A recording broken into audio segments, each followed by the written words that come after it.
no, not this one.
No, I was playing the background music they instructed me to do before they start. Yeah, that's what they said. Yeah, but this one, background.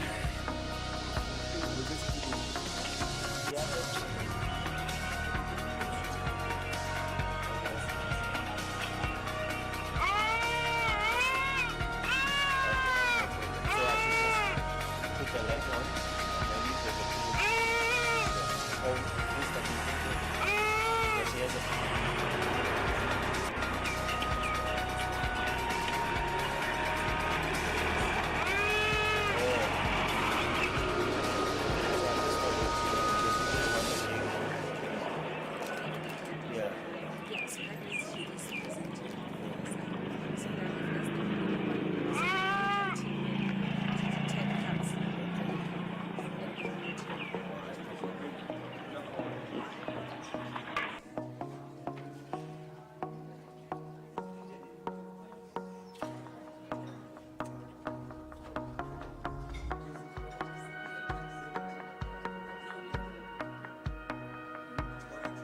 Yes, correct. Yeah, you can.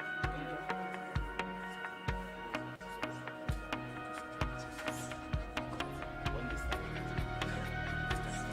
yeah, no, when everybody is in. When the minister, yeah.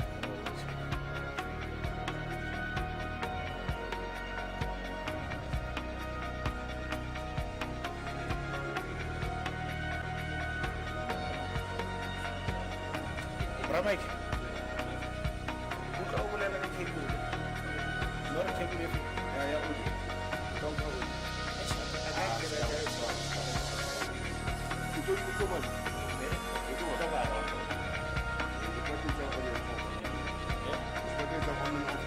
It's a village. Oh, it's a village. It's a village. Oh, I didn't credit it.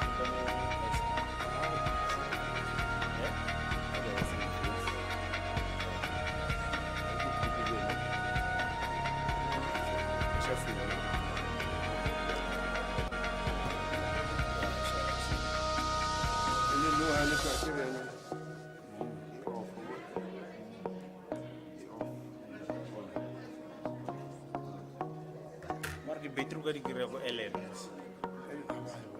Mati.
course, you don't need to. I don't need to stand here. Stand here. Unless every time you speak, you have to come here. No. I normally like sitting anyway. Yeah. So this is how it works, right? You see? This thing, you have to adjust it so that it's just sitting. Oh yes, the problem director. It must be with the permanent. Exactly. That's good. Because it's moderated. You see, so now it's 100%. So you can decide to put it also, right? So now let me give you a crash course so that you don't know this. Okay. Press and hold. There's a switching. Press and hold.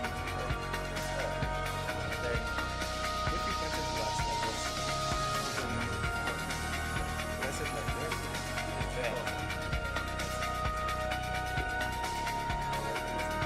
Then, I know that sometimes you adjustment this from this side to the other way around.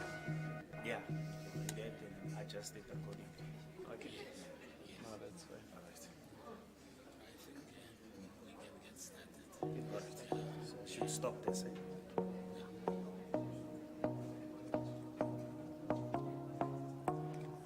Normally it has this thing for a belt, or you just put it in your pocket. Good morning. Good morning. As we settle, I see the auditorium has just swallowed each and every one of us. I would think that it would far much be better if we use only 2 rows of the auditorium. Let me ask those who are on the extreme right to come through to the second row. I used to have a senior of mine who worked in the media industry. He says it's for aesthetics, that when they have got a photo, they have got a photo of a hall that is half full instead of scattered people around the hall. My name is Moketa Ramasodi. I'll be directing the program for today. And I hope that this would be a very good engagement of academia, industry, and those who are here to come and just deal with the issue of the Agriculture and Agro-Processing Master Plan. Let me just indicate that this program that we are having today was masterminded by Minister Didiza, who indicated that she would like to have just a discourse with those who are in the academic space, just to deal with certain issues, especially around how we build skills in the South African agriculture. Or vice versa, which therefore means when thinking about health, we need to start to be expansive, not only to think about human health separately and animal health separately. Try to look at this as one health and how we need to address it. Medical and animal health specialists, so that at some stage we need to start to look at this issue collectively in order to prepare ourselves for whatever threats that may be coming into the future. One of the reasons we brought you here in these different streams is because when you look at agriculture, skills development is one of them, to provide food and fiber for a plus billion citizens of our continent. And that's when we came up with the Comprehensive African Agricultural Development Program. Again, in the mid-2000s, when we came out in terms of funding, and agricultural education was still at college level, was still getting support from minuscule budgets of the departments of agriculture in the provinces. So you'll find that there was unevenness in terms of the support to the students in those various, whether Tompi Silika in Limpopo or Owen Sithole College in KZN or Tsolo in the Eastern Cape. So what you find is that the quality, and I'm saying this quality somehow got compromised, not the same. And with higher education, and say, why don't we have college education as part. To say I should have introduced you, would have provided a warning to all those who are here, that here is a minister who has been just abdicated her chair as the chair of the AU mechanism for this department, for this sector, over the time that she has been here in South Africa, and we really appreciate her for always coming through and supporting the events of this sector. Over to you. Thank you very much, Mr. Ramasodi. Honorable Minister, before I recognize all colleagues who are here, I just wanted to learning institution, sitting with them. This is actually very culture, and it supports member states and institutions at a global and regional as well as national level. FAO, just like you have defined, Honorable Minister, works with member states to ensure that the world is free of hunger, malnutrition, free of poverty. And with the FAO, the new resilient and sustainable agri-food system, so that we can achieve better production, better nutrition for the population. What we call the Regional University Forum for Capacity Building in Agriculture, RUFORUM. If you are aware, I hope Professor you're aware about RUFORUM.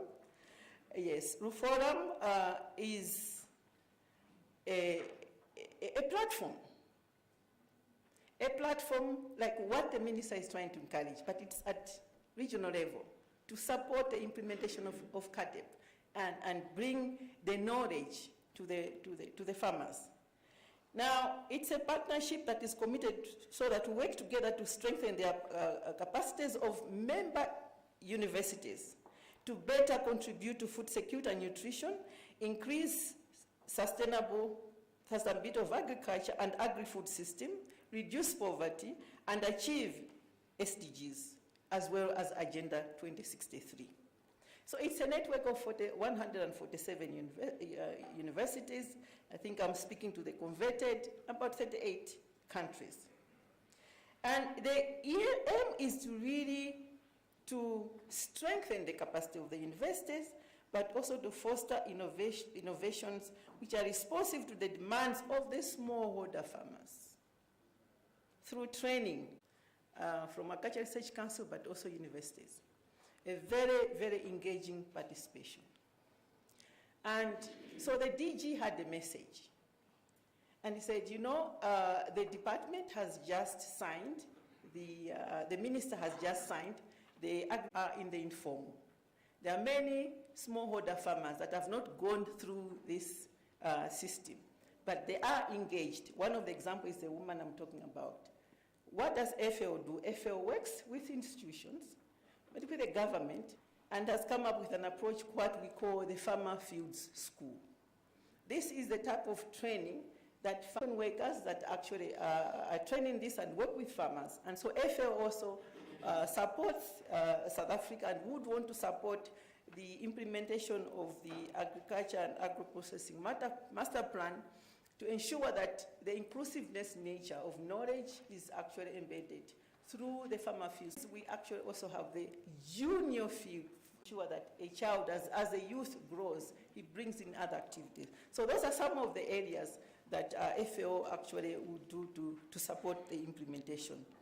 FAO is a technical organization and has technical cooperation programs with seed money. And so we work with partners for more resources. Lastly, institution of higher learning here from Unisa, but also from other academia. Thank you, Honorable Minister, for giving me this opportunity.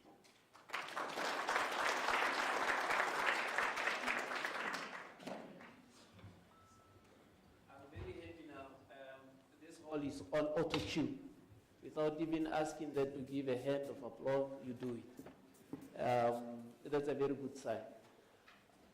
I think there are three critical issues that we don't need to take and forget.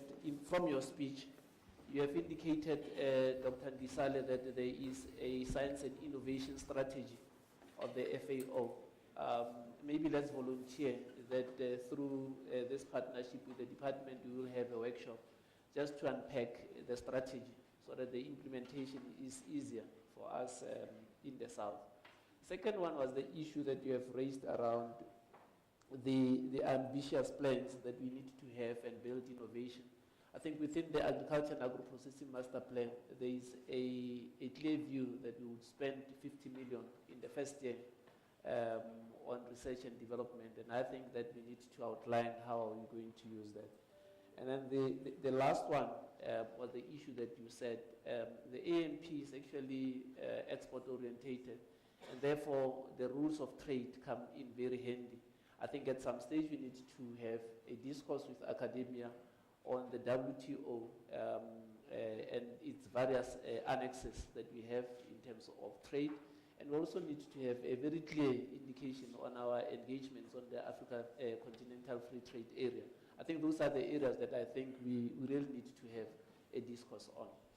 Thank you very much, Doc, for your indication. Yes, we don't feel that you are from FAO, you are one of us. The next speaker that you are having will be introducing to us the Agriculture and Agro-Processing Master Plan is Mayor Rowena Jumat.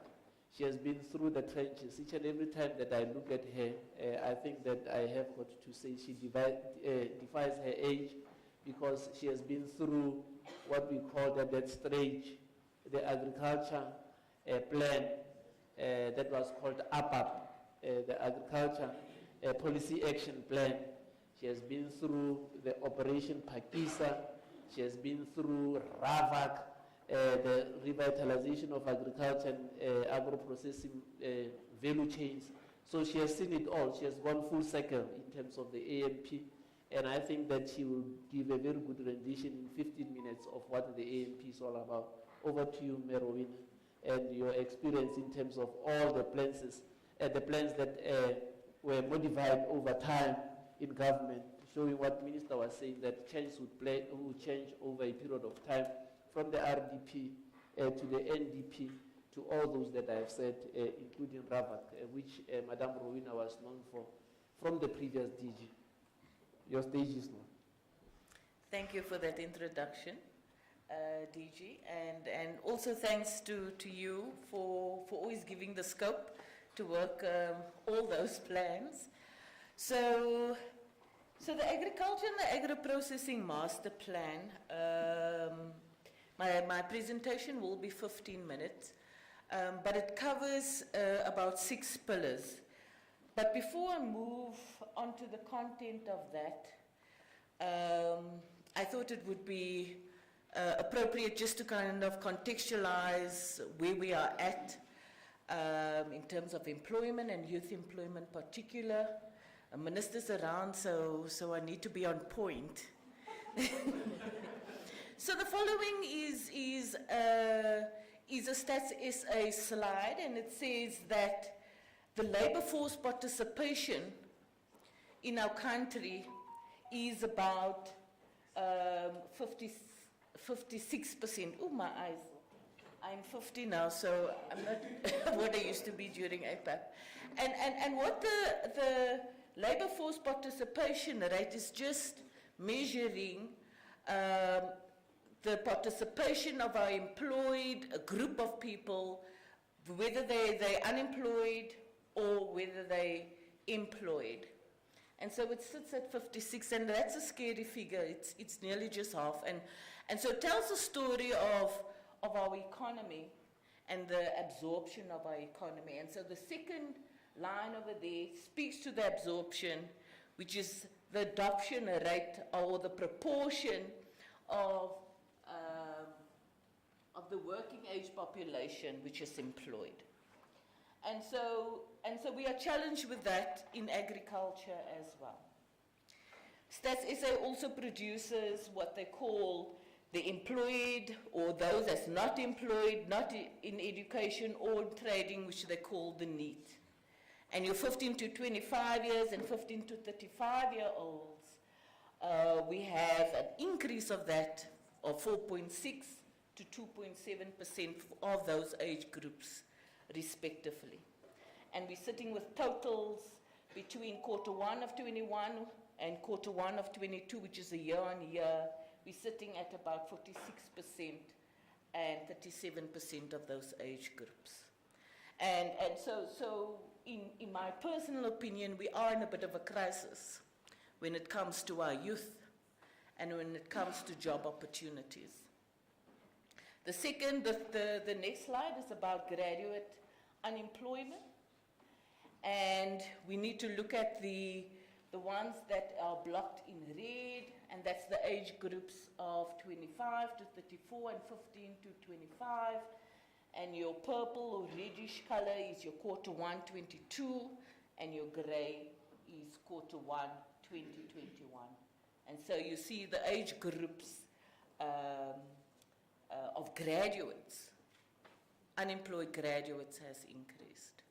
And so then the big question becomes, are very critical questions that Minister has mentioned, which was the relevance of the skills we're developing, the type of skills and our education system, and whether we're operating as a system, this one agriculture that Minister spoke of, this one knowledge system.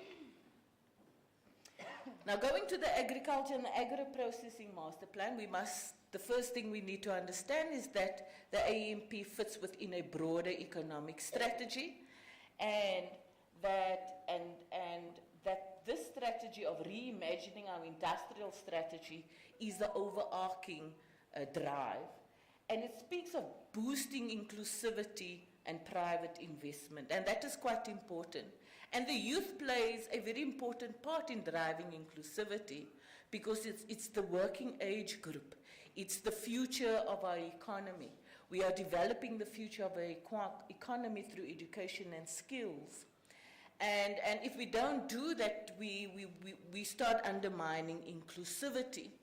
And for those who don't know, we are the most unequal society in the world, and we also have the highest unemployment rate in the world. And so there are very serious questions that we need to ask ourselves. The AMP is also linked to the NDP, and there are very important 3 tiers that it speaks of. And when the NDP was launched, one of the first things that struck me about the NDP was that it said that the commercial agriculture is declining in employment capacity. And that is because of mechanization, the efficiency of technology is making use of less people. And then it spoke of the importance of land reform and using the underutilized land. And it gave a higher projection rate for employment through these mechanisms. And we are still to realize this potential in small business, in land reform. And I was quite excited that they made that kind of statements then. And of course, export-driven, we still have a dual economy. Export-driven growth is very important for maintaining employment. Our formal sector is still creating the highest employment versus the informal sector, and as well as agro-processing. The declining profit rates in agro-process is closing a few factories, and so we do need to look at agro-processing as a very serious sector. Now, going into the details, and I'm hoping my boss, the DG, is going to be a little lenient, because I'm feeling so at home. One of the first discussions around Pillar 1, and Pillar 1 is around policy ambiguities and creating investment-friendly climate. And I must acknowledge all the work that the NAMC and Prof. Kobo has done here. And one of the things they said that's very important is if government is unable to administer the acts, the policies, and generally its ability to govern, there's nothing that they can do outside of that to spur growth. And so there were a lot of criticism was laid down for government for the lack of capacity, delivering things on time, registering things on time, the turnaround time, and I don't want to go into specifics, so I'm just going to speak to the generality of the issue of being able to manage the regulations that govern the sector. And that goes for trade and market access. And in terms of inclusivity, and I'm sorry, just to pause there for a second, I am going to give you a general impression of what the AMP is about, but I'll also get stuck on a few of the skills and education issues. And your emerging business were also critical about the inclusivity of the programs that the institutions that's governing export, expansion.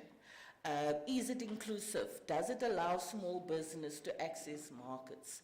So there was a lot of questioning around how we are managing our institutions, our regulations, and our capacity to do that.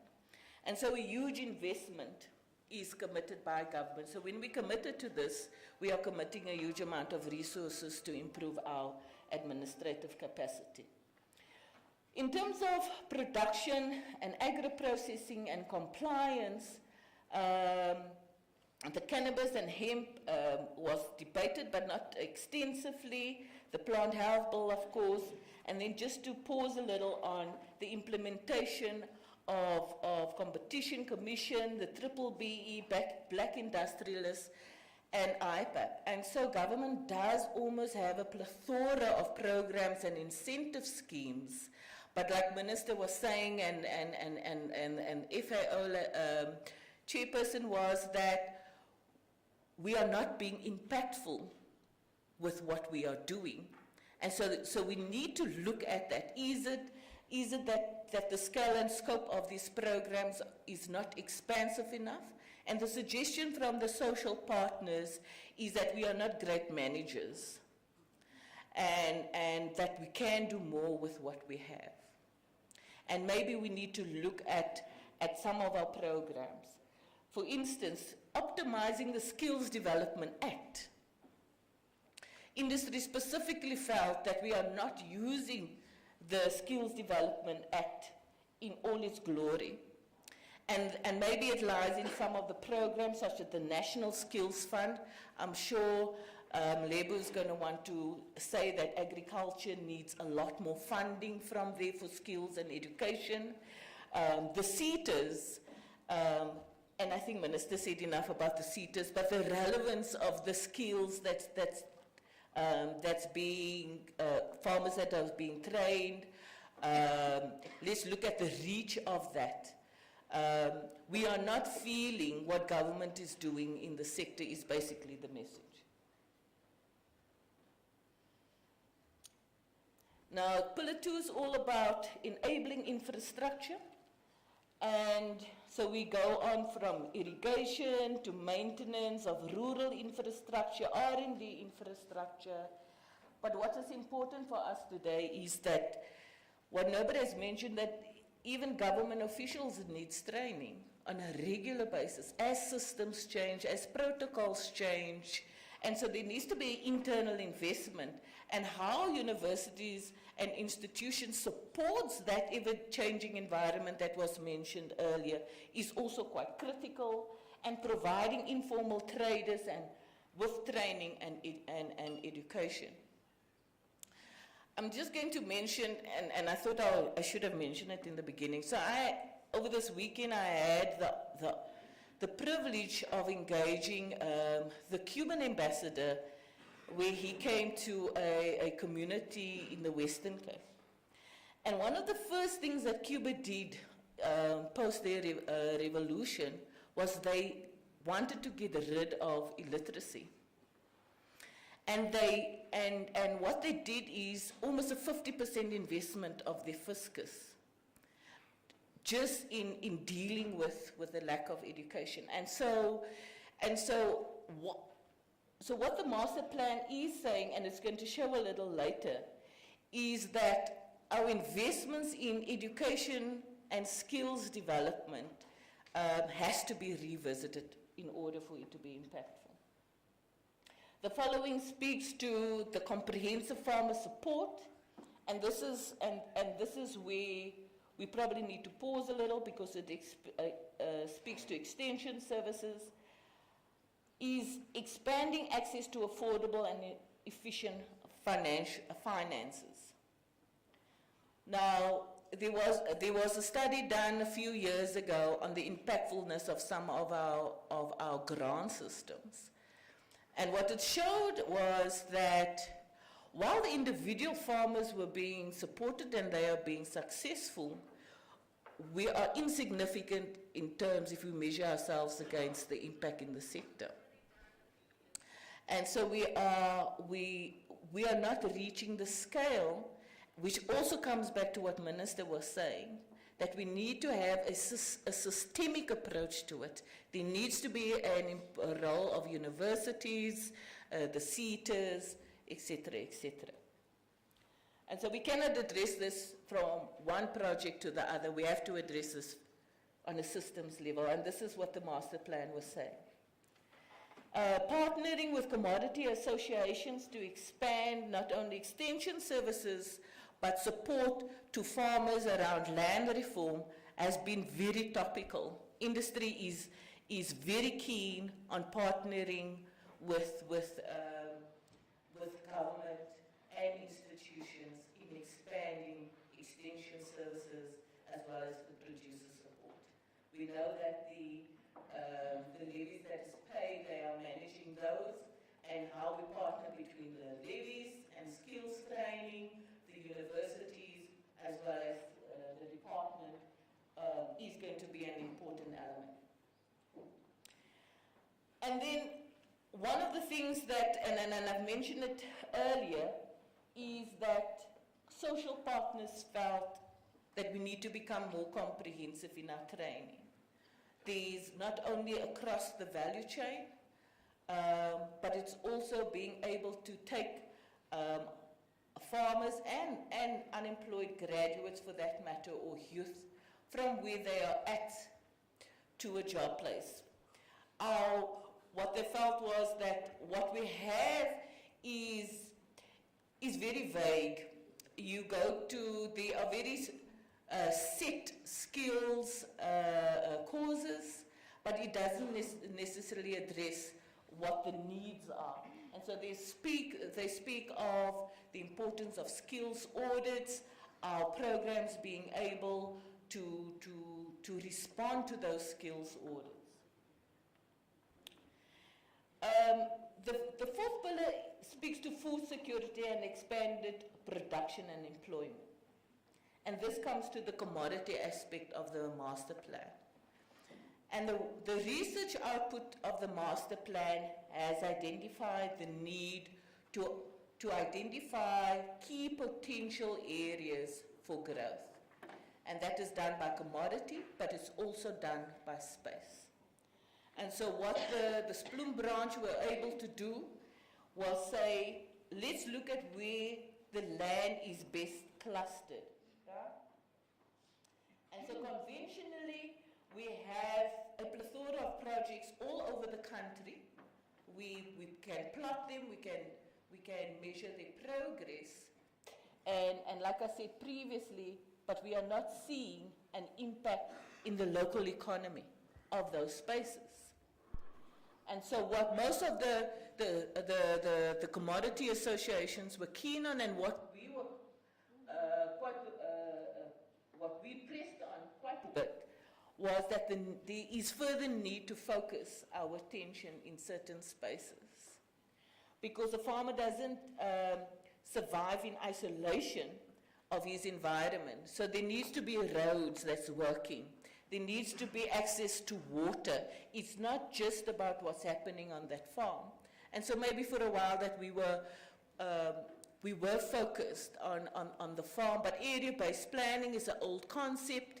And so what government is doing is looking at the integrated approach of how to better do area planning at a commodity and spatial level. Pillar 5 speaks to market expansion, which I've spoken to before. The institutions around expanding exports, the research that goes into it, the biosecurity that goes into it, to secure certain trade agreements, and just our capacity to manage and respond is an important part of the master plan. Developing the domestic market, both informal and formal, and improving the state's capacity on trade facilitation, and all the biosecurity SPS issues that is related. I'm almost done. The following is Pillar 6, which really speaks to agro-processing and localization of our food systems. And I've just highlighted one and mentioned the others before. And that is the supply development programs that's run by your retail business. So supply and enterprise development programs are common among our retail business, and there was an agreement that an expansion of that to 3 to 5% of after net profit is required.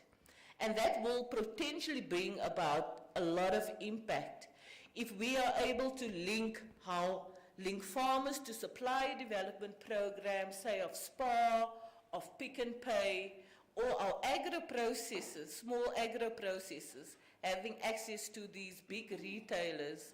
We expand markets in that way.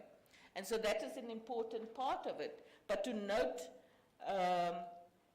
what the CGCSA has said when we presented at the board was that, one, the capacity of businesses wanting to access the supply development program was not on standard. And so there is a relationship between government and business that's required in order for our farmers and small business to access these markets. And so further discussions there is required. And so the master plan speaks at length on all these 6 pillars. You need regulation and the effective administration thereof.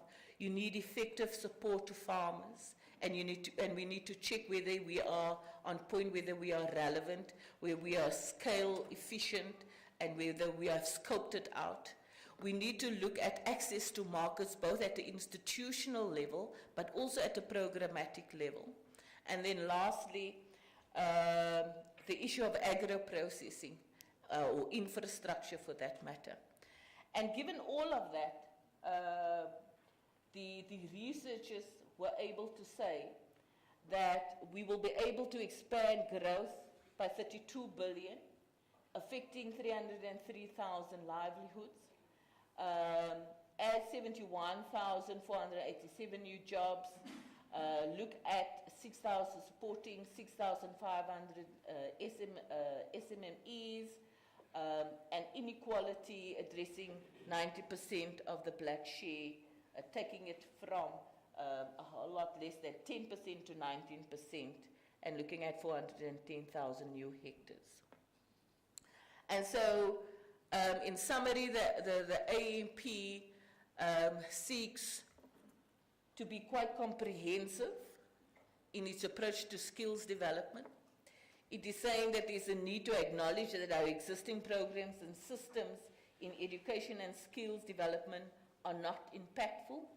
There's a need to improve on the administration and implementation and managing of existing relevant legislation, such as the Skills Development Act and CETAs by implication, and then to develop a more comprehensive training, employment equity, enterprise development system that is PPP based in partnership with business, that is comprehensive, that looks at the absorption rate of trained persons, looking at the better alignment of agri-CETA to required skills in the sector, and to, as I said, adopting a PPP approach to revitalizing agricultural colleges and aligning the curriculum. Thank you very much. That's the end of the presentation.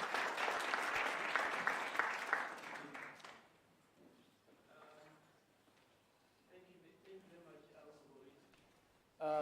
This is the time where we can now take the questions, but I would like to invite the Honorable Minister, Dr. Ndisale and Prof. Ndwasa to take the front seats so that we can have an engagement.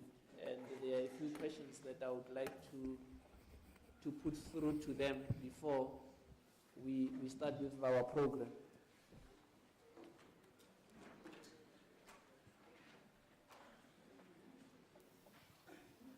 I see Prof is smiling and saying, I was told that the only free lunch exists in a mousetrap. So, here's my mousetrap for today.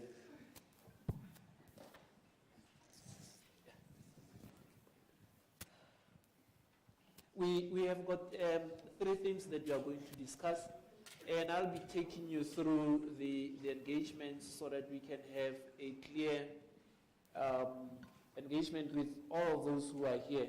But I thought that it would be very important for us to have this engagement with the panelists who will be taking us through a lot of engagements for today. Now, the first theme that we are having is about improving food security and increasing production, employment, and ensuring decency and inclusivity. Now, I'm going to have one question for all of you to introduce this topic to you, and it deals with the youth. First and foremost, we're talking about food insecurity. The latest stats that we are having from Stats SA, from the 2020 survey, are saying that almost 23%, 23.9 to be exact, in terms of South Africans suffered during that period of severe, moderate to severe food insecurity. And 14% of those were most severe.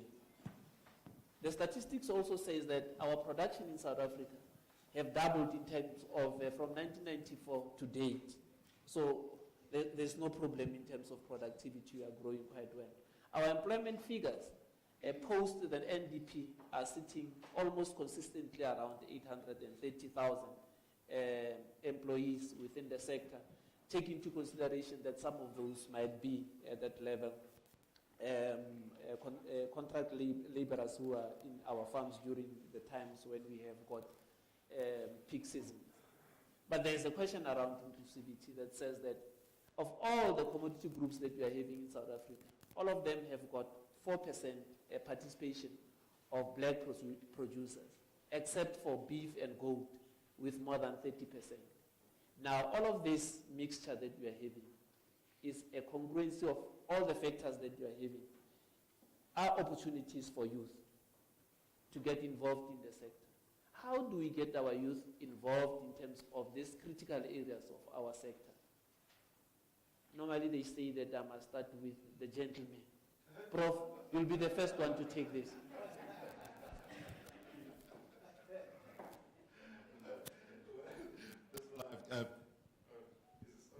It's on. Yeah. Yeah. So I wasn't aware that we're going to be in a spotlight like this.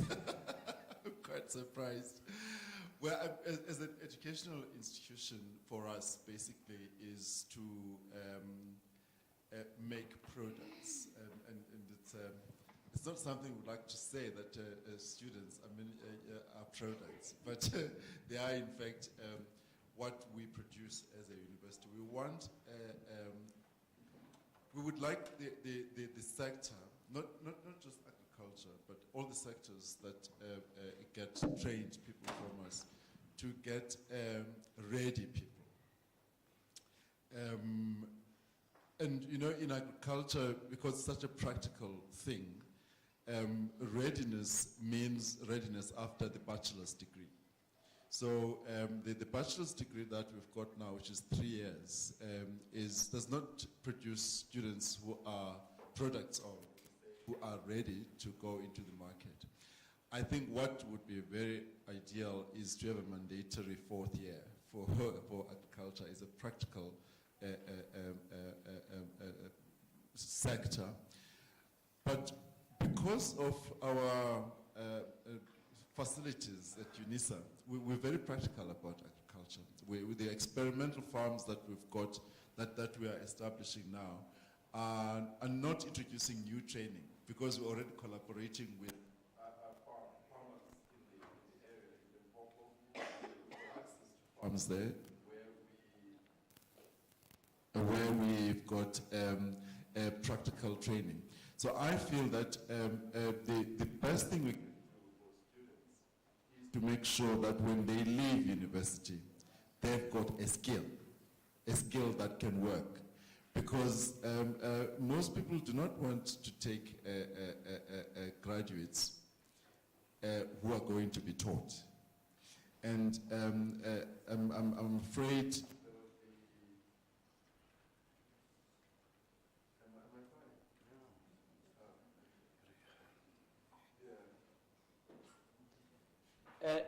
you are very intermittent, but you can continue, Prof. Oh, I can continue. Yes. Okay. So we also have these internship programs. But I'm not in great, I don't like internship programs too much, because sometimes they don't lead to the young people getting employment, and it feels to me that sometimes then they get open to exploitation in the employment area. I think that when people take internships, they must also guarantee that those internships are going to lead to a job. But to keep taking young people into internships and they just be getting recycled through their lives they're getting older, but they're getting recycled as interns. I don't like that program at all. So when we get internships here, we need to know that they're leading to some kind of secure employment. So I'm not sure if I'm answering your question.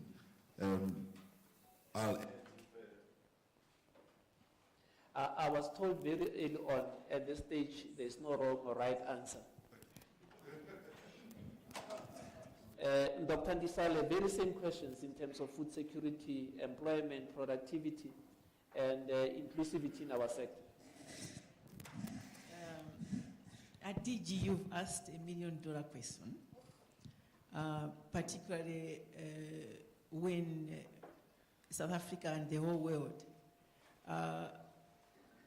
trying their best to say, well, how can we be inclusive in terms of getting our youth into agriculture, to use their potential and then assist in the productivity of food and agriculture. But from FAO's angle, our research and analysis and engaging with various countries, and I'll come to South Africa later, has shown that there are about 4 key challenges that youth keep on mentioning in all different forums. Why they are, as of now, not really having the space to be very active in agriculture. It used to be, before, that agriculture was not a sexy sector. It was so drudgery, the technology is so rudimentary, and it's a hard, if they all want to be in town. But more and more, we're seeing increasingly that the youth are really getting involved in agriculture. We've seen few that even leave their qualification or their job as ICTs and they go and work in agriculture. Mm-hmm. And the reason is because of the technologies and development of ICTs coming in using the agri-food system of really being involved not in production, but also in agro-processing, the value addition, in transportation. And many of the youth we've realized are also very interested in water, which means it's aquaculture, in fisheries. So there are particular sectors that the youth are quite interested in. However, they've mentioned that normally their challenges stem from limited resources to actually engage. One is the financial resources for startup. Secondly is the productive resources like land has been an issue. Technologies and knowledge has been an issue, and also the biggest one has been markets. Where do you sell your products? Once you get those elements in place, would be helpful.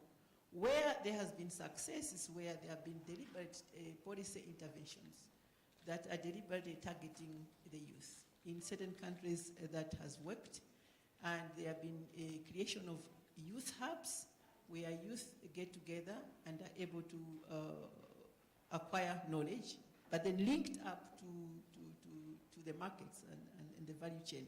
So that's what has helped. South Africa, I see opportunities. I see opportunities. There are challenges because of the structural issues, the history. There are challenges because of the duality of the agriculture sector, where sometimes markets, for example, the commercial market, sometimes it's difficult to break through. But then if we zoom in and really have targeted policies for the youth in sectors that are one interested and then they're given the support, there is quite a bit of opportunities because there's so much success in some of the youth and build them and support them. We've seen quite a few. I was very impressed with the ARC when we went to visit. They're doing the value addition of traditional medicine, is it the indigenous and traditional medicine, and where you see there is a processing of that. This is very high value. These days people are very conscious of health and nutrition. And if they can be, so we can see that there's knowledge there, and so there's some interest, some of the youth. But then how are they supported? How are they given the market, that access to market? And that's where policy of deliberate targeted policies, interventions that would support the youth. If they've managed to support women involved in procurement, given a percentage, why not have some of those targeted and intentional targets to be able to ensure that the youth are involved. So I think. Thank you. Thank you very much, Prof. We'll go over to Minister. Minister, it's the very same question. And it will change when it goes to the broader participants, because now I want solutions. I just need to get a brief analysis from the Minister. Well, thank you very much. You've asked your question, which is in three parts from what I've picked up. Maybe firstly, we need to debunk the myth that youth are not involved in agriculture. Because they are. It could be the scale. It could be the numbers that we may not be seeing. And I think it goes back to the initial debate on gender. In the early, let me say, mid-90s to early 2000, where the debate was that women are not involved in agriculture. And yet women have been involved in agriculture, not just as workers, even as farm owners and as entrepreneurs. But it's because they've never been seen. The engagements that you would have is largely your agricultural industries represented by men in the main, your farmers' organization who deal with the agricultural politics and they engage with ministers on policy, so you never see women. I remember at one stage I asked a number of farmers' organizations, I said, when you're here, because I see you in most meetings and so who's running the farm? And they're all sheepishly agreeing, yes, my wife is this, my wife. I said, so basically it's women who are running your enterprises, but you are spokespeople in terms of advocacy. And I think it's the same with youth.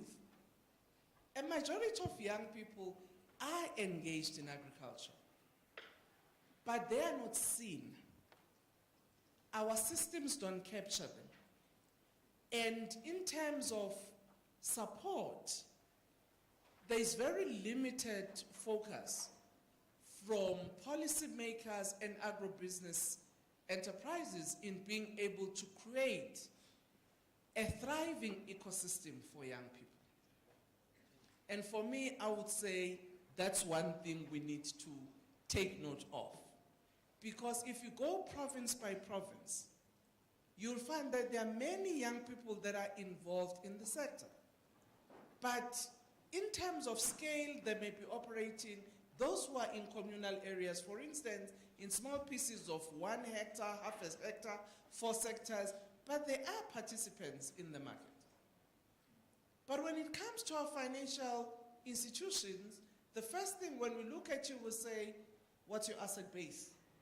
What asset base am I going to have if I've just come out of college or university? Obviously none. So that kicks me out already in terms of credit. If I want to actually ensure that I move my goods to the market, firstly, again from a credit point of view, I can't afford a bakkie, so I'm out. Your agricultural agents don't see me as a participant that is worthy for their time because my scale of production is small. So all of those things that act against young people. So for me, the question, DG, must be different. And rather than saying there are no young people, but it's how do we capture those young people in our system. Secondly, I would say it's the value chain. You know, at times in our messaging, when we talk to young people, it's like, get involved in agriculture, and immediately everybody thinks you must be a farm, you must wear a Wellington boot. Yes, you can't farm with heels, you can, because agroponics, you don't need soil, you can actually farm with your high heels. Just making it. But what is the challenge? We don't create, let me say, we don't give information so that young people can actually see the entirety of the sector and where they can plug in. You know, in the late 90s, I met 2 young people. Graduates in finance and economics. And they saw a gap in agriculture and they decided that in food basket, then we are food insecure.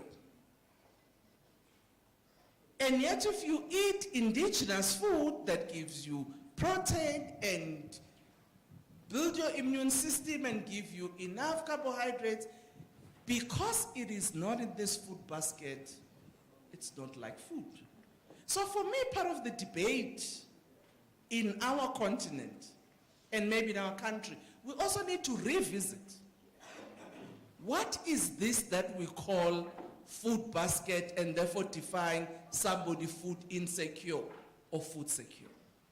But also the other level, it's the logistics. You know, I always say South Africa is very much food secure. But where the problem is, it's your logistics system that therefore makes someone who is in Tsolo not to be able to have access to all the food that he or she needs because of the concentration in our agribusiness system. And that's why you will have the shocks as a result of Russia and Ukraine war and the prices shoot up, but you have got sunflower abundance and you've got, but because we're linked to that system, people will think, I'll sell sunflower when it's there and it's abundance.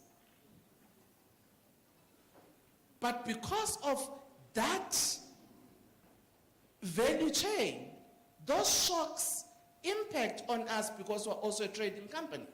I mean, we're trading a country in terms of export as well. So whatever happens on those shocks impact on us. So for me, it's also about rethinking some of those issues, and as it relates to youth, how can that youth participate, but also how do our own systems respond to the needs of young people? One farmer said, agriculture needs patient money. Not a patient as in a sick person, but patience.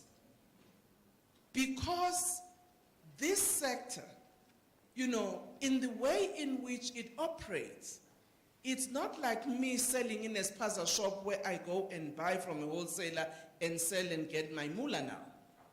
When I plant on the ground or I raise chickens, the cycle is 5 weeks. It used to be 6 weeks and it's now 5 weeks because some of your food chains require that 5-week chick, which is 1.8 kilo. so that we can really show the farmers incentives for them to really participate in the industry. So I'm happy that FAO is here, and I would really, really appreciate if after this talk, we can take this further as Unisa and AgriSeta and look at what we can do in this bioenergy. Thank you. Thank you very much. The speakers list is indicated. There was a hand just before. Oh yeah, you can go to the 10. Good morning, ladies and gentlemen. My name is Unisa, and I'm a law student here in the University of South Africa. My question is a two-parter. First and foremost, I'd like to ask the Minister of Land and Reforms on how long it will take to reform the current dwellings in the villages, because I think it is of great importance that we can get leverages as black people, especially on our lands that we have at home, because most of our parents and our grandparents cannot afford us to be here. So then we must now come here and depend on NAFSAS. And I think that if we could have some sort of ownership that we could leverage on our land so that we could come and educate ourselves. And secondly, during the lockdown period, I was a small-scale farmer at home. And one of the challenges that I found was that I did not have support in getting irrigation systems for my small crops that I was planting there at home. So I think that maybe we could have maybe educational systems on how we can utilize things that are found naturally in our lands, maybe how to make aqueducts and things of that sort incorporated into our education systems, because most of the people that do not have food security are people that can actually grow their own food because they have land. So all we need is education on how we can create aqueducts and how we can reuse water, as it is one of the more scarce resources in South Africa. Thank you. Oh, thank you very much. You're already a farmer, I can see. There was a hand next to you. Yeah. Good afternoon, Minister and everybody. I'm Bernd Litka, I'm a principal of Sidara College. I want to echo what Prof said. When we invite our new students at the beginning of the year, I always ask the question, who wants a job when they leave after 3 years? And they all put up their hand, and I say, but I don't really want you to get a job. I want you to create jobs, because I think in the field of agriculture, we are in a space where we can create jobs better than in many other fields. And recently, I spoke to a graduate who's very frustrated. He says he graduated last year or the year before, I can't remember exactly. But he says he's selling vegetables to Spar. He's just started with Checkers. But he's working on somebody else's farm at minimum wage. And I think that what the FAO was saying earlier is that juncture of the young person being able to have access to land and those resources, somehow that needs to, because we have very many success stories of people leaving and creating themselves opportunities, but it's so difficult to get that first hurdle, and somehow we need to break that first hurdle. Thank you very much. There's a hand just around the middle.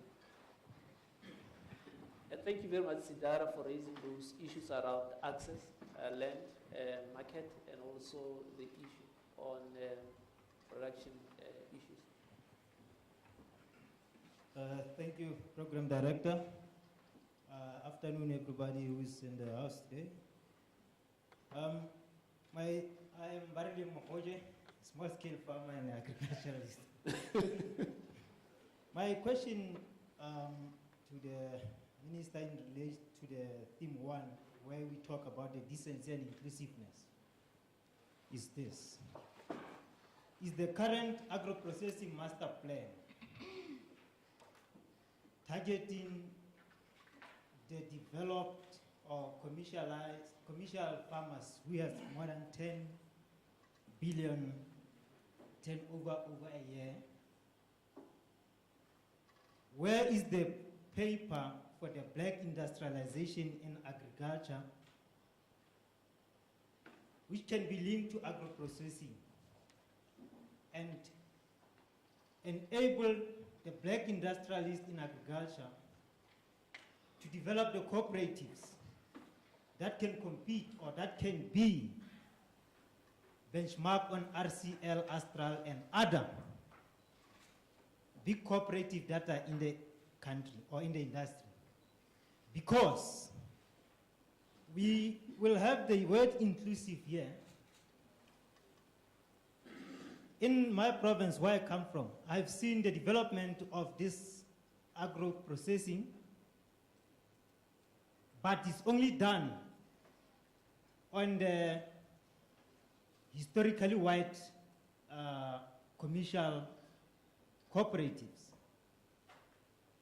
The black are excluded. Yet we are here in the institution trying to teach and develop blacks to be in the agriculture. When are we going to have a chain or a process that will include them to be able to participate in the market? Because when the black person comes and develop the business plan, they will ask him about the market.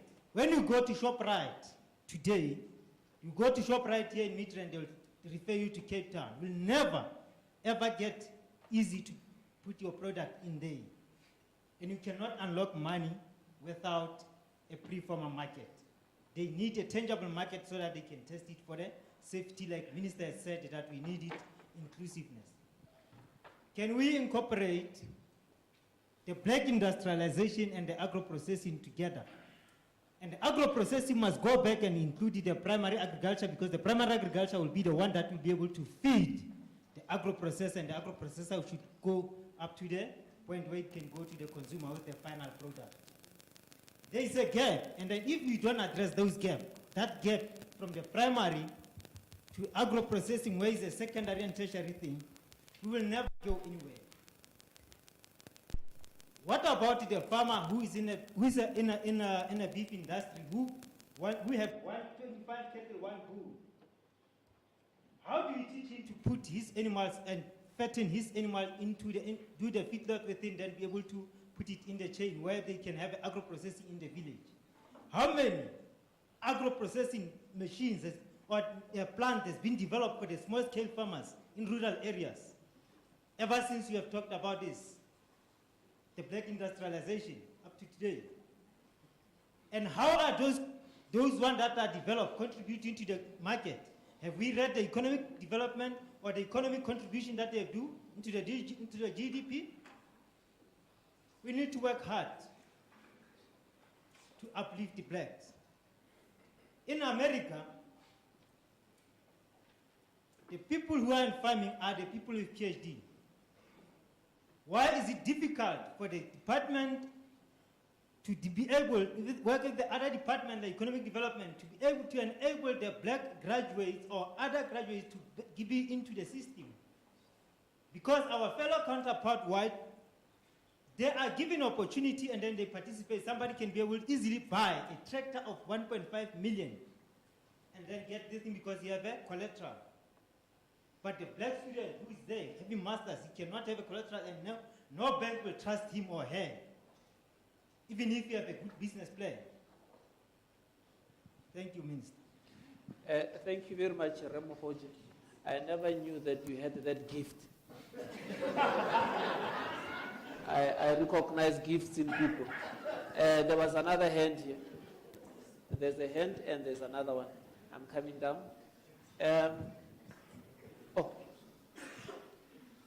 Here's a hand. Can we maybe, because we still have got two themes, and Minister might have other areas that she has got to touch base on, limit our intervention. I'll not talk about the rule, but please let's get to those interventions. I'll come to the other side. Okay. Okay, thank you very much. My name is Niko Maduleke. I'm the CEO of Buhle Farmers Academy. I would like just to start on what Prof they indicated. I mean, in trying to resolve some of the issues that are being mentioned here, we as from Bush Academy, which is an NGO, we are more focused on training people to be the employers. In other words, not training people to get certificates to go out and look for jobs, but to look at people that will live and change that mindset that no one owes me anything anyway. If I need to do something, I must start that myself and see where I can get out. And I mean, just to say this, when we started in 2000, majority of people that were coming were old people. But as I speak now, people that we are training and supporting, 75% of them are youth. And we also have the opportunity where we get maybe graduate or people coming to do this experiential learning and so on. We had 2 people who came, they were coming from TUT. And when they were there, they said, no ways. We are not going back with a CV to go out and look for jobs. We are going to start our own farms. And as I'm speaking, they are farming, and they are farming commercial, and they are young black people. So sometimes it's the issue of giving people exposure that this can be done, and also to understand one thing, that in agriculture, for us to achieve what has been mentioned in the presentation, is that you cannot operate in silos. If someone can go out with a certificate, that certificate is there by the person. If the person wants to start farming or any business, must be able to know where to go and who to work with and get that. I mean, just to also to answer on what someone just said now, just to give an example. You know, we had an opportunity when Nedbank came to us and said, look, we are struggling to get black people to fund. And we just said, what are the requirements? They gave a short list, we need this and this and this. And we look at people that we are training, that we are supporting, might not be able to do that. And we said, can you please give us 3 years? We work with you, we train these people, we mentor them, we help them with markets, and see if you can't be able to do that. And we did that. I mean, all those were young people, not employed, but they had pieces of land from their family. It's a communal land in Vuwani. And what happened is, the first year, those farmers combined, the 10 of them, you know, they make an income of 500,000. The second year, they went to almost $1 million. When we finished the project last year, it was above 2 million revenue that they were making. But they started from nothing. But they had that belief and they had that support. So I think if, for this to be able to work, the public-private partnership that is there need to be strengthened and see what can be done. Because some of the stories, like the minister is saying, is that no one is telling the stories of those young people out there. But if something wrong can happen, then that's where you can see it in our media. So I think what I'm pushing is that if we can maybe simplify the way in which the department or government can be able to partner with non-governmental organizations like ourselves and other organizations, then we can scale up the successes that could be there. Thank you. No, thank you very much. I'm happy that that story ended up at 2 million, because the last time that I was with you, it was to say we are looking at 2 million, and it happened. Got it. Good morning, Honorable Minister, and good morning, esteemed guests in the city. Thank you very much for the opportunity to come and be invited to this kind of discourse. It's something that we value from AgriSeta side. Maybe just to, for me, it's a comment and just a reflection to the points that the minister made earlier on around the relevance of the skills that we are packaging and maybe the reach out there. I think the skills development space as it sits now, it's able to take the cohort of learners into the system as input into the system. And the process is happening, the training is happening every time. And then we've got output that we can record, put a number that we can record. Quantities of learners have emerged from the system. But I'm very happy that the minister pointed out the impact part of it. So if the problem statement in South Africa is still to say we are training people for employment, the problem statement will remain unanswered and unresolved. So now the learners are discouraged because they are going to the dumping site after training. There isn't any preparation for them post acquisition of skills and knowledge. To say now the learners have gotten the certificates, learners have gotten the skills and knowledge, but where do they go? That has been a blurry maps for them for all the time and has been a challenge within the context of skills development.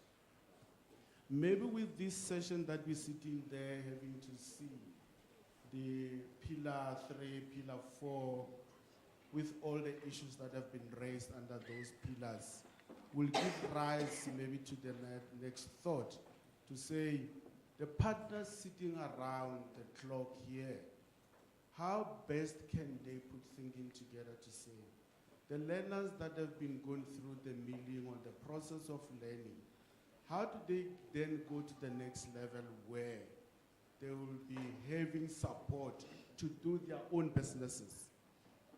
We talk every time around learners to train, but we are not talking much about value add post-learning and development. And that is where we are sitting with. The sitters will forever be rendered obsolescent or inefficient if all the learners coming through the system are not absorbed by economy. How do we then answer the question of economy in this context? I think I welcome that the partners are here. Maybe something can be forged around to work as partners that can look at those leverages where we can assist the learners coming out of the system to start doing their own businesses. We cannot all the time maybe rely on the absorption of the economy to say they're gonna go get in the employment. So I think from that angle, from the agri-sector side, we appreciate the opportunity to come and also sit and learn and take home ideas of how best can we realign the programming, the programs that we have to talk to economy and so forth. Thank you very much. Thank you very much, Weshu. I think it's a very good point made. There's a hand here around repurposing and reimagining the way that we involved sitters in terms of the whole issue of coming up with new industries in our country. Over to you. Mine goes to the minister.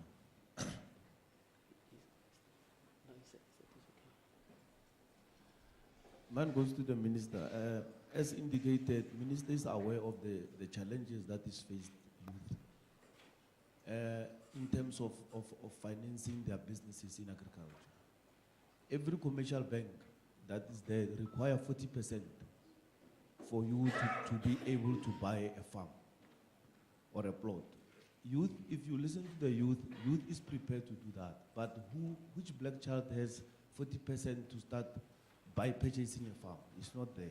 Again, we've got agricultural fundings. Are we not going to get a better success story if we start funding graduates for them to create employment? Because I believe a graduate will better produce, unlike when we see what the trend that has been happening. People are get funded after a year or two, the project has collapsed. But if we focus now, we say, let's finance or fund the graduate. Look at the Botswana. Botswana has a story. I particularly graduated with students from Botswana. Today, all of them are commercial farmers. Because after completion, when they go to Botswana, they said to them, you graduate, here's the land, here's the money, go create employment. That is why we don't have a crisis that we are having in the country. Thank you. Thank you. I think your point, Dr. Mohasa, goes with the point that Dr. Mohoja had raised earlier on in terms of how do we then allow for those who have graduated within the sector. There was another hand here. If I go over to the other side, there's the hand. Ensure that we have got maximum participation of those who graduated in the sector to also participate as farmers. Thank you very much.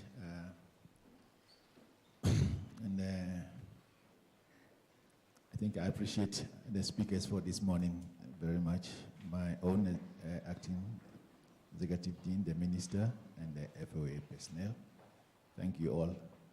Can you give it a little bit of what the youth call airtime? Okay. I got what the minister said, and it was very good, because she said, with regard to food security, South Africa is, in terms of availability, food security, we have different aspects of food security. We have availability, access, nutrition, health, and sustainability. In terms of the availability in South Africa, the primary, all things being equal, the primary food are available. The access is the problem, as the minister alluded to. And it was much appreciated about the example of the colleagues or the people who took initiative to go into marketing some products in Alexander. Yeah, it's different from the situation in Botswana, because Botswana, the nature of the market or the economy is different. It's one sort of a uniform economy, and the government can institute anything and make impact. But the South African situation had already established commercial farming sector. So that is an uphill task. And there is a availability already. So the ministry, if you're trying to promote more people into it, it's not an easy task. If anyone thinks it's an easy task, I completely disagree with the person. So what they are doing, like promoting the marketing aspect, is very, very important. Through the agribusiness, agri-processing is also very, very much in the right direction. I want to suggest that in terms of the marketing, the last speaker said some projects were established and they collapsed. Why? If you establish a project and the profit that comes from the project is attractive, will you stop? It will not collapse.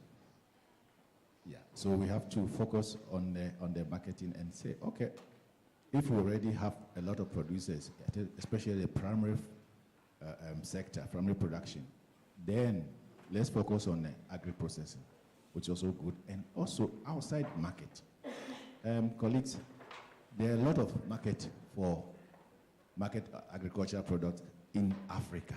And what I've realized is that most of the exporters farmers from SA normally export to some European and other world good economies.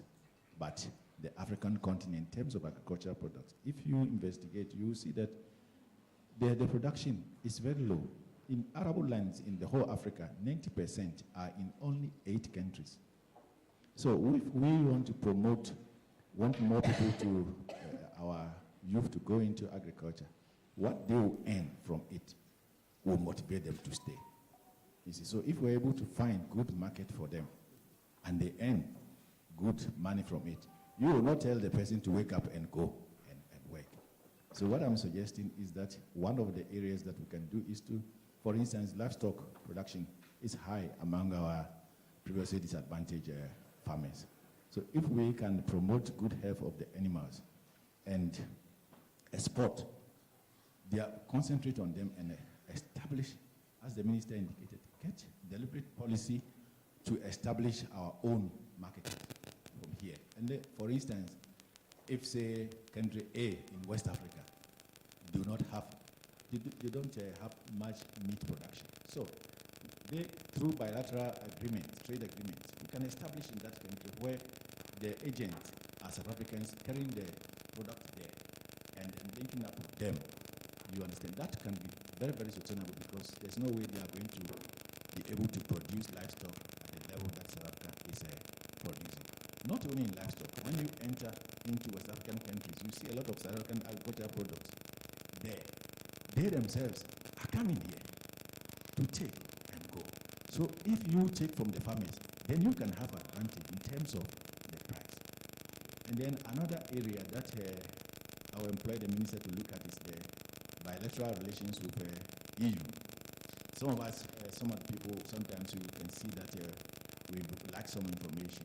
For instance, if we want to promote more production of chicken, for instance, EU have a bilateral agreement with SA such that they can bring their products in without any what they call tariffs, but without any high tariff. Yeah. So if you put high tariff on other countries, then those other countries now use EU as a conduit and come and enter. So the new farmer you are trying to promote, his motivation will be killed because you will spend a lot on feed and other things to produce the chicken. And at the end, if the markup, the difference between the production cost and what the market price is detecting, if it's not attractive, he will not stay there. He will shift to another industry and move away from agriculture. And another area that the minister also mentioned is the FAA person mentioned is the gap between the universities and the agriculture and the farming. It's not good because there's a big gap between us. It's not good at all. Currently, I have a student, a PhD student, who is working on letting agriculture extension to sit in the university. Because in the USA, in some of the states, Ohio, for instance, I think Dr. Mabe is here. She was on that program. She attended it to see, okay, looking at such models and the ones that we have usually in Africa, which one is better? If the universities are boasting of technology, then why should we separate from each other? We have to work hand in hand so that we can come up with innovations. That will even put pressure on us to work hard so that when they come, they can get something to send to our farmers. And we also send problems from the farmers to the universities to investigate into. Thank you. No, thank you very much. Very good points. I would like to hear what Minister would say about the EU and the engagement in terms of poultry production. So it will be a very good discussion. Is there a hand from the other side? Yes. I have passed from that side. Can you come this side? No, please. Can we go to the other side? I'll come back. I want to introduce discipline in terms of the engagement. It's this side now. We have got one hand. I see there's laughter on the other side in terms of engagement. There are quite a few engagements here. Well, now that you mentioned the EU, I think it's time for the citrus industry to speak then. Let's not start, not today. I'm Jacqueline de Klerk. I'm the General Manager of the Citrus Academy. We're part of the Citrus Growers Association. Yes, thank you for this opportunity. It is very much appreciated, especially for the involvement of industry in discussions like this.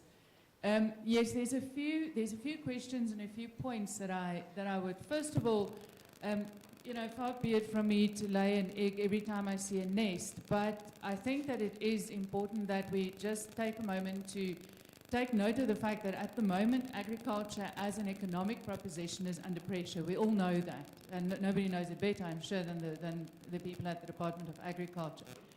And I think that it is very important that we must be aware of where the real economic opportunities lay in the industry.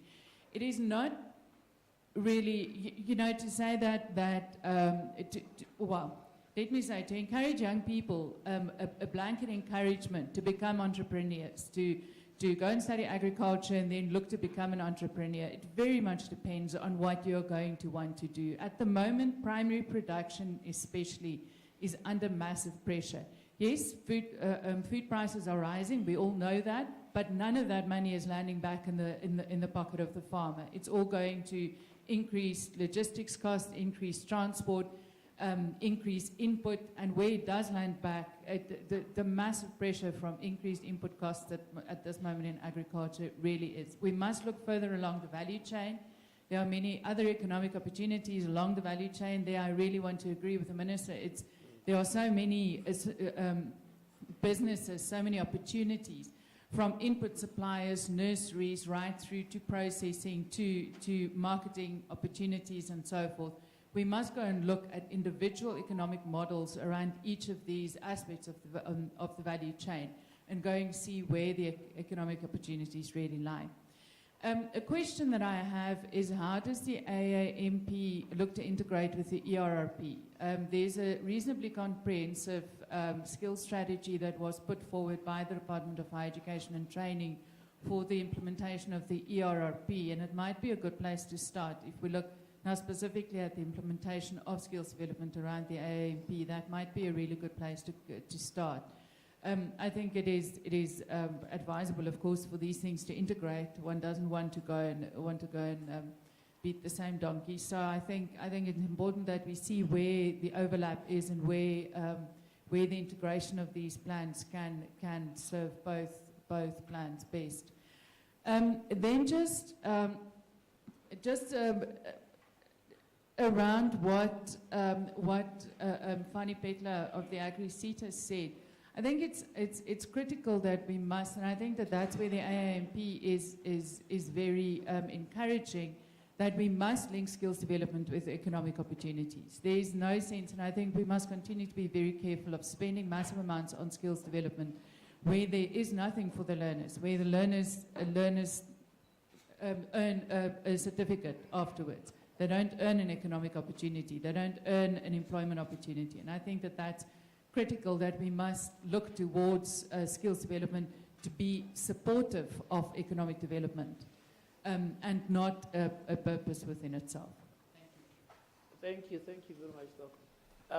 Can we go to the next? There were a few hands. Let me start at the back and then come down. I haven't forgotten.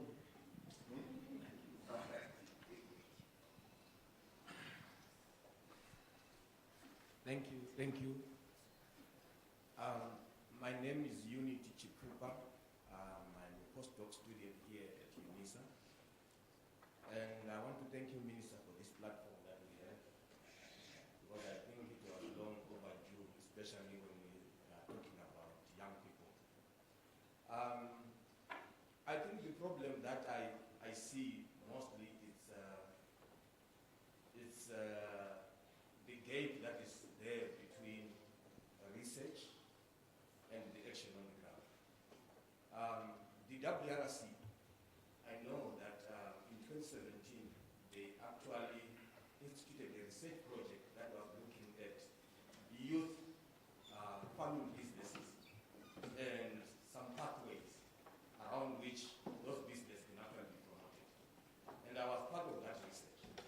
And as one of the outputs that came out from that research, because we were working, the research was involving the University of Free State and the University of KwaZulu-Natal.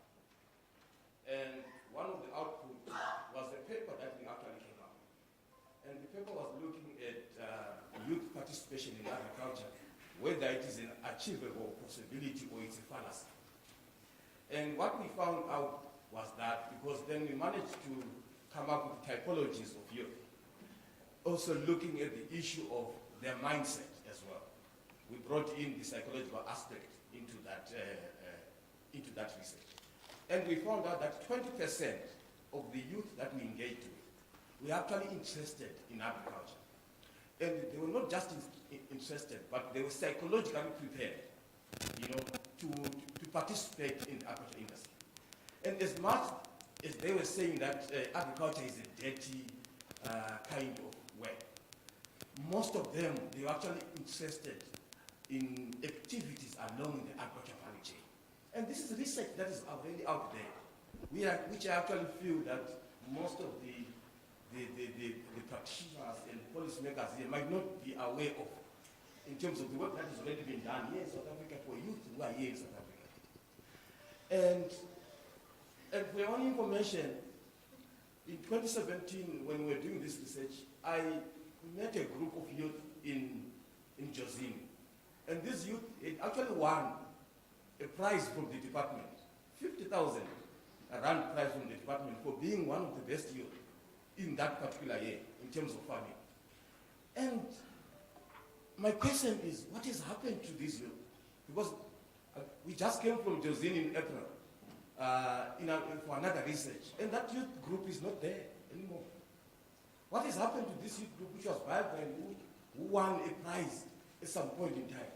You know, it speaks to the kind of support that we need to give to this youth, that we have actually identified and recognized that they've got an interest in agriculture. And then we also met, so this thing of saying that there are youth who are not interested in agriculture, it's a lie. That's the truth. We actually met one youth that we worked with, because when we are going out there, we work with youth on the ground. We look for university graduates. And there are so many of them who are not doing anything. And then we met one who's called Letu, a young woman, a mother of one, who's working for herself, and she's a sugarcane farmer. And, you know, you can actually see the passion in her, in terms of the work that she's doing. And I was asking her and just talking to her to try and find out some of the challenges that she's encountering in the work that she's doing. And she says, you know what, I can actually, I can tell you that sometimes I might even have a hectare of sugarcane that I don't even know where to put. Because I don't have the quota to supply that hectare to the mill. You know? So sometimes then that sugar, I have to leave it in the field until the next season, and by the next season, the quality of that sugar cane is actually going down, and she's going to get very little in terms of money. So these are practical issues that the youth who are actually trying to do something in agriculture are encountering out there. And I see that gap between research and action, because there's some work already that has been done in the academia.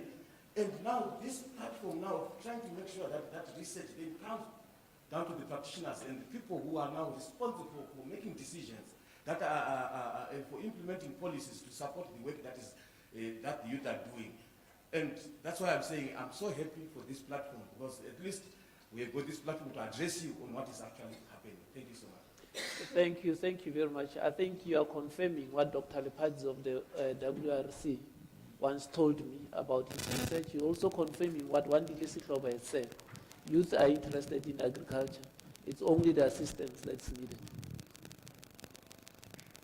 Go ahead, Doctor. Thank you, sir. My name is Mpomo Kapeli. I'm the CEO of Energy and Water SETA. And yes, Minister, I do note your comments. I'm going to try to touch only on the energy, on the skills development part, and I think very critical. I always say the starting point is that our NDP says a capable state. And we can have all the reforms, we can have all the policies, we can have all the regulations. If we don't have a capable state, all these are going nowhere. And I think South Africa has been evident. We've seen a lot of good plans. We've seen a lot of good initiatives, and a lot of them just really end on the ground. And one of the presentation was talking to the fact that the departments, the employees within the department themselves need to be very capable. First of all, coming up with policies, and secondly, being able to interpret the policies and ensure that the policies are driving economic development that we desire. Ma'am, you look at, my main comment around here is really around the SDG on access to decent employment. I'm going to specifically talk to the agri-space, and quality education. As a SETA, we might have not, and I'm going to be honest, we might have not taken the posture of an authority in the past years. I think SETAs have been known to be funders of learnerships, which they shouldn't be. And I think in the last 2 years, and I'm just talking from an energy and water SETA, because of the energy, okay, I'm here, let me start with food.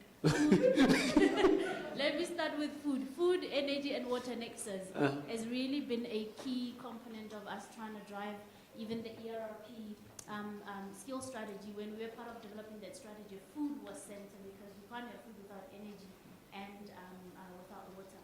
So my input is around, from a skills development perspective, and R&D. Universities have churned out a lot of beautiful papers, a lot of archived papers. And I work with WRC, I work with universities where I've attended platforms and outside where South Africa is presenting innovation. And when you come back to South Africa, that innovation remains as peer-reviewed documentation and none on the ground. And I'm going to link to what, the comment that was made here. And I think there is a need for universities to link with TVET colleges. TVET colleges are churning out people to practically with the skills, not just the head knowledge, not just the theoretical part, the hand skills to go on the ground and do the work. But we are saying TVET colleges are irrelevant because sector, which is the industry, has worked with universities on research. But now the rolling out of programs of the TVET colleges are not aligned to the university's research and are not aligned to the sectoral, the industry. So for me, I think there's a real need for CETAs to play the role of an authority of bringing the world of work and the world of academia so that we're not only paper-driven. And I'm hoping that I was talking at UJ and I said, I hope professors don't get promoted on number of papers, but actually the number of papers that have resulted in solutions that are rolled out. Thank you. Thank you very much. I also have got a performance agreement that does not involve number of meetings attended. So I hope that it extends also to the professors. In that line, it will only be fair. Over to you. Thank you, Chairperson and DG. I'm going to try to be short. I hope you stop me if you feel I'm going overboard. The first thing that I would like to address here, just as an input, is the elephant in the room. And it's clear none of us is going to confront that. Honorable Minister and the panel, there is, my apologies, Majela Mashilwani, the head of institution at Dombiseleka College of Agriculture. Dombiseleka College of Agriculture. The elephant in the room here is the disconnect between us as trainers and the industry in terms of signals, not in terms of the training content. And that is something that is a problem of the system of higher education system in the country, wherein we get given targets that we have to produce, which are not responsive to what the industry requires in terms of employment, not in terms of business creation. And that results, Chairperson, in an oversupply of professionals which are otherwise going to find it difficult to then be absorbed in the market. That is something that should also be considered in a way, because as we are all sitting here, although we may be producing graduates at different levels of application, we are all serving the same purpose. And responding to what should then be the question to say, is the industry having enough opportunities to absorb what we produce? The second part is what the Honorable Minister refers to as lack of integration, and Dr.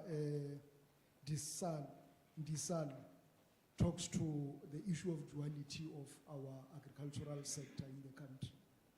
That remains a problem, and I'm by no means going to take either the left or the right on this matter. I would rather remain neutral and accept that government has tried to make a reform in terms of joining the two sectors. But what it never anticipated is that this was not an issue of lack of integration, but an issue of a skew of resources, main among them being the land and the favorable climate for various commodities that are produced there. So for this to reform, it will take a while, but the question is, whilst the reform is being pushed, what measures are there for the eating of now? Because people have to continue to live. Which brings us to the question, we have seen the results of the first and second quarter, and there's worsening youth unemployment. Youth unemployment of graduates and even west of general youth. who are supposed to be providing labor. Now, the question that has to be answered here is, and it has to be very clear, we shouldn't beat about the bush of saying South Africa is being served, because the crisis is happening with the youth. And in line with today's gathering, chairperson and minister in the panel, we should be asking this question to say, what deliberate and targeted interventions are there to address the current impasse, especially in agriculture? Because with that not being done, the risk is very high. It's no. The risk is very high. And this in particular has to be answered moving from here to say, despite the delay in land reform, there has been access to land. Has this land been given to youth? Has the support, comprehensive support, in terms of infrastructure and production inputs, been extended to that youth? And most importantly, are the new markets that are being opened, especially the international market, having direct quotas for the youth to then participate in such markets? And through answering those, we are maybe likely to then reform, especially for those youth that are interested in getting into business. Thank you very much, Chairperson. No, thank you for bringing the elephant into the room. I think there was a hand. Yeah. Sorry, I didn't see the next door neighbor. My apologies, ma'am. Thank you, Chair. Honorable Minister and panel members, DG, my name is Karabo Mabi, the same Dr. Mabi that Professor Andrew was referring to. I am from the Northwest Province, the head of institution of Potchefstroom College of Agriculture and Dabung Agricultural College. Honorable Minister, I was moved and appreciate that in your opening remarks, you actually applauded and embraced the move of agricultural colleges and the processes that have actually started and will be completed hopefully soon. And we are looking forward to that and in support of that, Honorable Minister. In responding to our core business as we are here today, the youth is there in the market. We are not blowing our own horns enough. For an example, Honorable Minister and DG, we have two youth that I can cite from the Northwest Province that have just recently graduated from their work integrated learning program. They saw an opportunity to request a 3-hectare from their farm mentor, who was mentoring them in the space for them to complete their diploma in agriculture. And they are doing well. They are now venturing into the export market of grape production. So until we tell such stories, we will forever say, if we don't know, there is no youth participation in agriculture.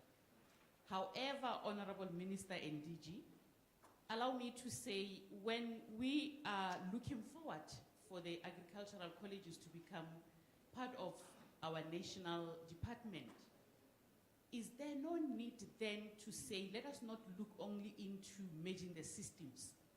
Let us look into Pillar 3 and Pillar 4 of the AAMP.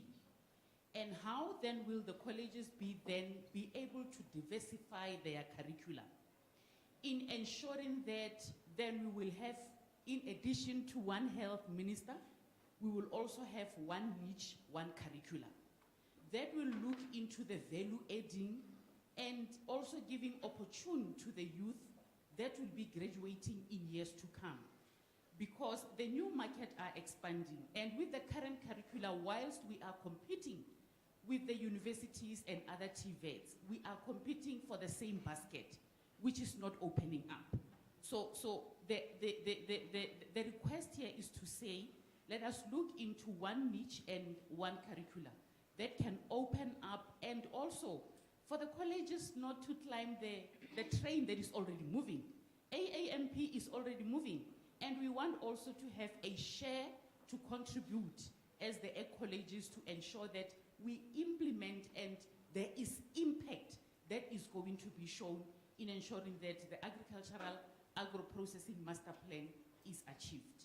Thank you very much. Thank you very much, Doc. I think in terms of the AMP, just a slight issue. It's an ever-evolving document. There's track 2 that's coming up. So if there are new ideas that are coming to the table, we'll be quite willing to take them on the platform. Thank you. My name Rory Alcock. We are an NGO that has been training youth and had a project. Can you hear from what Rory is saying? We had a project with the department around training youth around goats, and we are currently working with the Jobs Fund, training 3,000 youth in job creation, in livestock management. So we have some experience in this, and I think what I'm missing in this discussion that I'd ask the Minister to consider is we are talking about colleges that, I don't know what the top limit of college applications is, but 100,000 people maybe, I'd say probably more likely 10,000. We have 3 million unemployed youth. How do we get those youth that have already skipped past this opportunity of colleges trained and into agriculture? And I think that's, for me, the political and social challenge of this country is, how do we get that millions of the youth into agriculture? And often, realistically, it's to trade water while they find jobs that they really do want. But we should be allowing agriculture to absorb these people. I think I worry that we look at agriculture like a farm. Agriculture is not farms. Agriculture is 5 million people living in the rural areas keeping livestock of some type. And we would argue that if every African woman farmer in the rural areas doubled their chicken production, added 10 more goats and two more cattle to the herd, that would change the shape of South Africa's agricultural ability. And how do we do that? I think it's transitioning also into those rural areas in a way that I'm not sure universities and colleges can. And so I would ask the department and the minister, how do we shape that movement? Thank you. Thank you very much. In school, there was always a truant student. There's one on the side at the back. Up, we are not transitioning. What I'm hearing is that, oh, there's another one. There's already convergence in terms of the 3 thematic areas. Each and every time that there is somebody who's rising, they are also building into the other things that are coming, whether there is in terms of the triple Ps that we must have, or in terms of support that the whole value chain needs to get. Over to you, sir. Good day, and thank you for the opportunity. My name is Christian Bajo. I just want to say, I think there's an information gap towards the attitudes of the youths in agriculture. As much as they are participating and as much as the universities are doing their own in terms of their programs and their curriculums, the national department, I think, also has to come into play. So my question is, most of the youths think of agriculture as a dirty job, dirty part-time job, that they don't want to get involved. Like the minister said, you don't wear your boots to go in the field. So I just want to find out from the minister, is there a national orientation program that tends to reorientate or rather show these students or these youths that agriculture is not a dirty job, rather it's more or less a profession and a vocation, so that will help to improve and increase their participation in the agricultural program. Thank you. Thank you very much. The last, you have been provoked again. There will be 2 last hands that we will take. Oh, there's 3.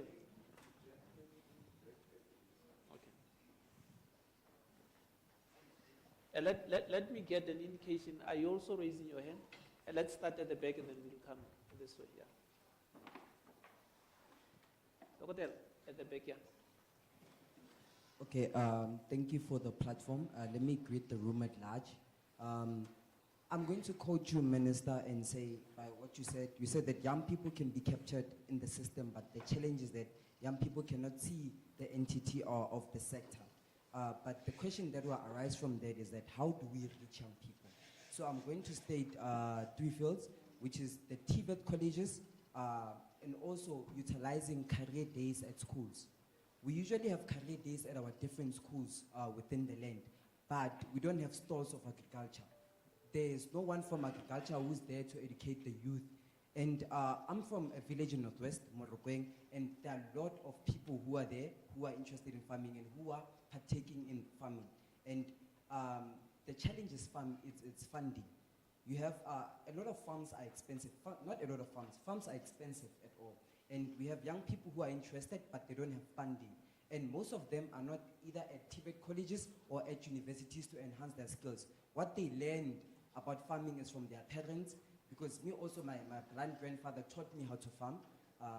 And it comes with this thing of, let the department go to the rural villages, identify those students or those learners who are interested in farming, and then they can be given a platform to enhance their skills. And also, with regards to the entirety of the whole sector, we as young people, I speak for young people, we as young people, what we know about farming is growing crops and also having those chickens, cattle, and cows. That's all we know. We don't know about the logistic side of the business. We don't know about the secondary sector of the business. So what I'm asking for is, Minister, can those sectors be educated to the youth? Can this be brought to the youth, because they don't know of such? All they know is those cows that they have and those cattle. There is land that we have in Northwest. A lot of young people have access to land. So this issue of land, it's not an issue in Northwest from where I'm from. We have land, but the knowledge, it's not there. So can young people be met halfway? Thank you. Thank you very much. There's sanitation that needs to happen. Even the mic itself. The mic is not sanitized. So I just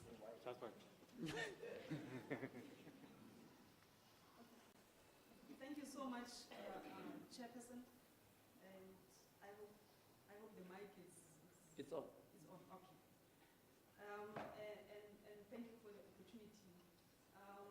I just want to, before that, I'm Console Fenya, Dean, Faculty of Science, Agriculture and Engineering, University of Zululand. I just want to make a contribution, but at the same time, reiterating what the Minister is emphasizing. Dean, I think being very close to the youth has also affected you. The mic closer to you so that we can. Okay, sorry, okay.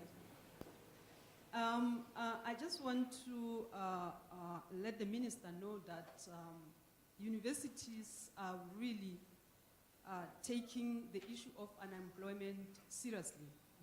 And we are looking into our programs, and we are looking into how can we produce the graduates that are not only waiting or looking for employment. And from my institution, in our strategy 2022-2027, our strategy is to infuse entrepreneurship, service learning, and integrated work-integrated learning. Entrepreneurship, as it has been explained by Professor, to produce the graduates that will create jobs for other people.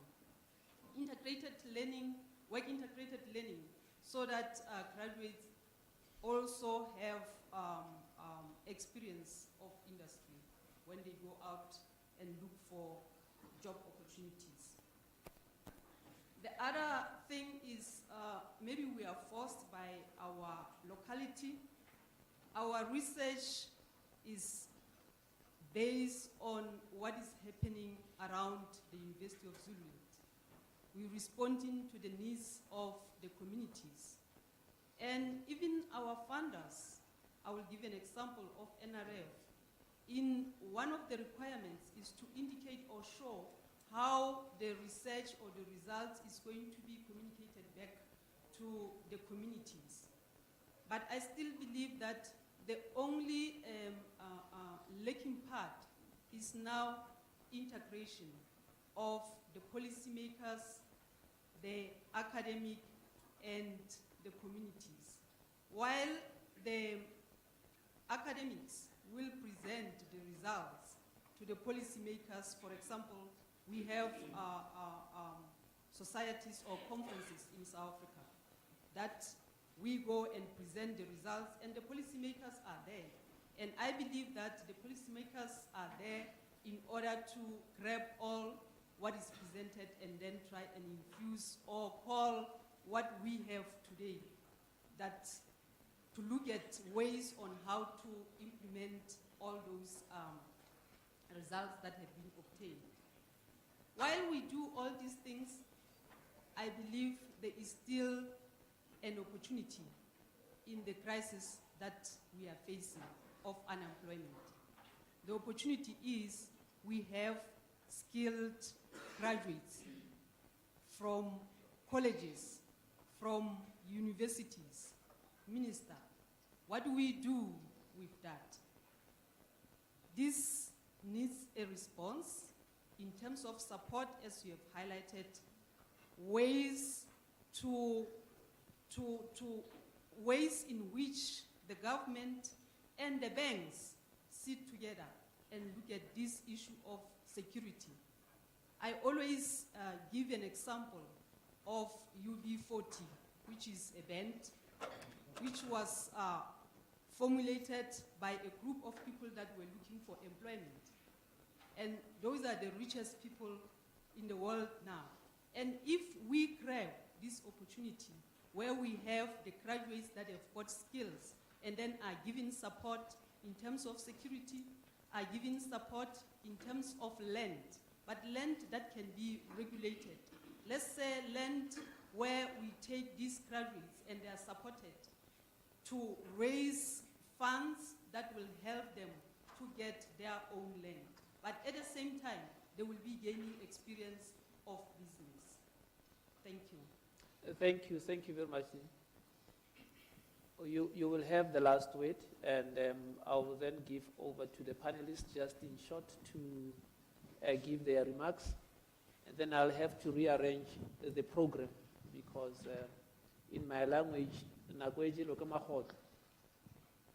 Thank you very much.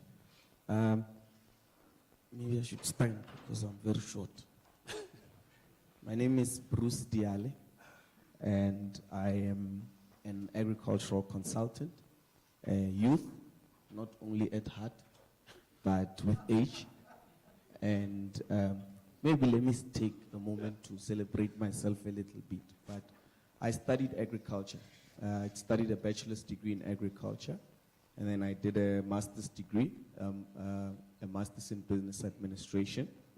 Our company does skills development, farmer support services, and also access to markets and finance for rural-based farmers. I represent South Africa on the Forbes Africa 30 under 30 list of 2019. So I kind of know what I'm talking about with regard to my experience with rural-based farmers. And the first and most challenging thing about it is that our rural-based farmers and young people are bred into the ideology that everything is meant to be given to them, and everything, without that sort of support, they cannot take it to the next level. And there's also an ideology that you are just simply supposed to walk into an institution and get the support that you need. But that ideology emanates from how our government itself has positioned itself towards our farmers themselves. So I'm not going to stand here and pose a question to you, Minister and honorable members. but I'm going to pose my own solution based on what I've seen within the market, because I believe perhaps that that's the approach that the dialogue should take. That, you know, as principals of institutions, we are supposed to be sharing the different solutions that we think needs to be used to redivert how these things have been done before. The first thing about farming that our existing institutions are teaching is they're professionalizing to our young people what is a natural born skill. To farm is a natural born skill. That is not rocket science. Our grandmothers used to farm without any form of education. And what our institutions have done is that they have professionalized that. I studied a BSc in soil science, and even in that whole 4 years, I never learned anything about global gap, about access to markets. I learned how to grow an onion. I learned how to eat soil, the soil fertility, what you need to do with the soil, and so on and so forth. But I did not learn that when I go out, it doesn't matter if I grow it. It will matter if I sell what I've grown, and who do I sell what I've grown to. And that's something that I think our institutions need to start to realign, not necessarily by posing that on the minister, but by us going back and asking ourselves, what do we understand about the markets themselves? The reason all the young people are crying about access to markets is because I don't think we understand how the markets work here in the room. Because the markets are not restrictive. The markets give you question. When you go to the market and you want support, they don't say no, step out of this door. When you go to the bank and you want funding, they don't say no, you don't belong in this bank. You are black, you are young, get out. They give you the requirements. And that's where the problem comes. We go back and we say, no, these requirements are too strict. So as a government institution, I think we are so disconnected with the reality of these demands. For example, if you are a black farmer, you are not going to get access to markets if your farm does not have water rights. You are not going to get access to markets if you have not planted the same crop for at least 3 years and have to show a track record that you are able to produce that crop for 3 years.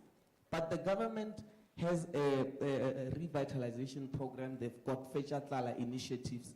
If you want this young man to become a potato farmer, why don't we have a timeline for 3 years with the free crop that we give him to build the capacity in him to be able to convince the market after 3 years that this man can actually plant a potato? How do we get him to that? And in that 3 years, put him on a list of people that are supposed to get access to water right licensing and 10 hectare center pivot, because he needs a minimum of 40 hectares, of which 10 must be under irrigation each planting season. So there is that disconnect, because our extension officers come from the same institutions that all of us are sitting here manage. And they were not taught anything about markets. Now they're supposed to go back and go and help our young farmers who are saying, I don't have access to markets. They themselves don't know anything about the markets. I can guarantee you that. I was an intern myself for 4 months before I quit. I know very well. I have studied with most of them. They don't know anything about the markets. So we must go back and solve problems. Our orientation must not necessarily be that we want to build a job. I've heard this word a couple of times today. Job seekers, we want to create job creators. The solution should be we want to create problem solvers. And what are the problems?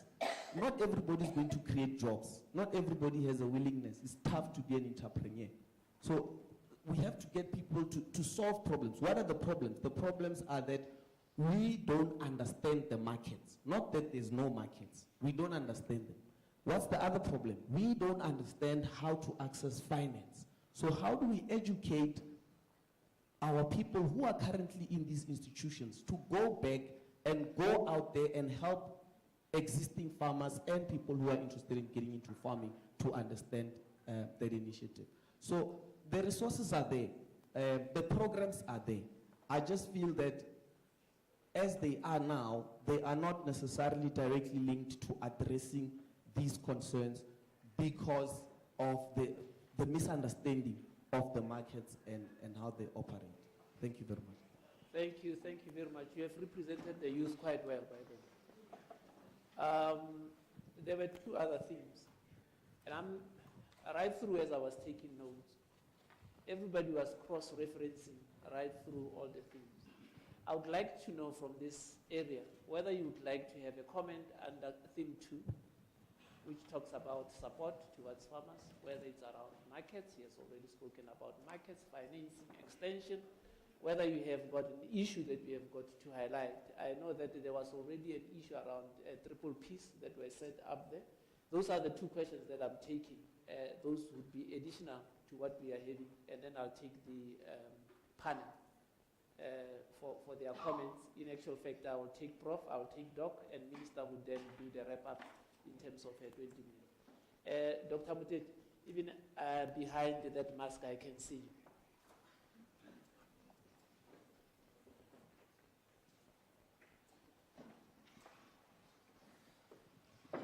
You'll be talking to R&D now.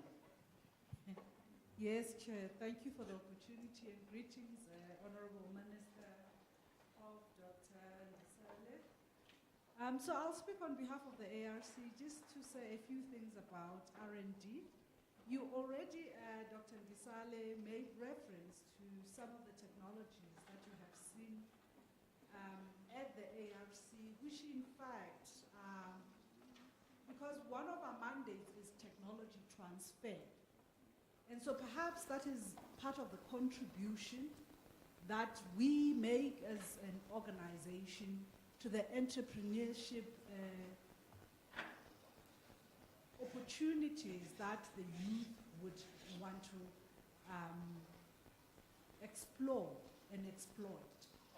And a number of the organizations that are represented in this room actually collaborate with the ARC, and we do have an MOU with Unisa, where we, particularly even with the Pretoria campus, to say where there is no available practical space for students to do technical practicals and research work, the ARC is available to make that space available, the technologies available at the different campuses. So we believe that we can contribute to the solutions. But I think if you can take an opportunity to go and look at our website, particularly the agro-processing elements, we tend to be a little bit regional based on the agroecological zones. So the agro-processing of, in the deciduous fruit industry, and in the wines, we do have a cellar there where we have an incubation program for the youth who do not have access to cellars, but they are winemakers and they can use that facility in the ARC. Equally, I think with drying, making of jams and all of that. So those are the elements of the agriculture value chain and the technologies that we can transfer to the youth that are available at the ARC. But I liked the example that Dr. Ndisale made, which was about perhaps niche crops, crops that are not common, like you were making reference to Moringa, for example, the facilities that you had taught when you were with the DG of FAO, where youth can be taught and women how to make Moringa capsules, tea bags, and other products, cosmeceutical industry, how we use our indigenous, the biodiversity that we have as part of one of the Operation Pakisa outputs, particularly with the Department of Environmental Affairs, but obviously always with the Department of Agriculture, where we use these biodiversity resources to develop cosmetics and creams and all of that. So we are saying there is a lot more in agriculture than just the basic and the regular commodity crops that we work with. And I'll also be available for those who would want to to consider postgraduate training, including postdoc at the ARC. AgriSeta ably supports us quite well with some of the funding there, including the NRF and the Department of Science and Innovation. And of course, because we're the entity of the Department of Agriculture, Land Reform and Rural Development, there's a lot more that we can do and we do with them. We serve at their behest. So if I would say the youth who are here who are looking for opportunities in the ARC, I'll be around as well to try and share some of the information because we're pressed for time.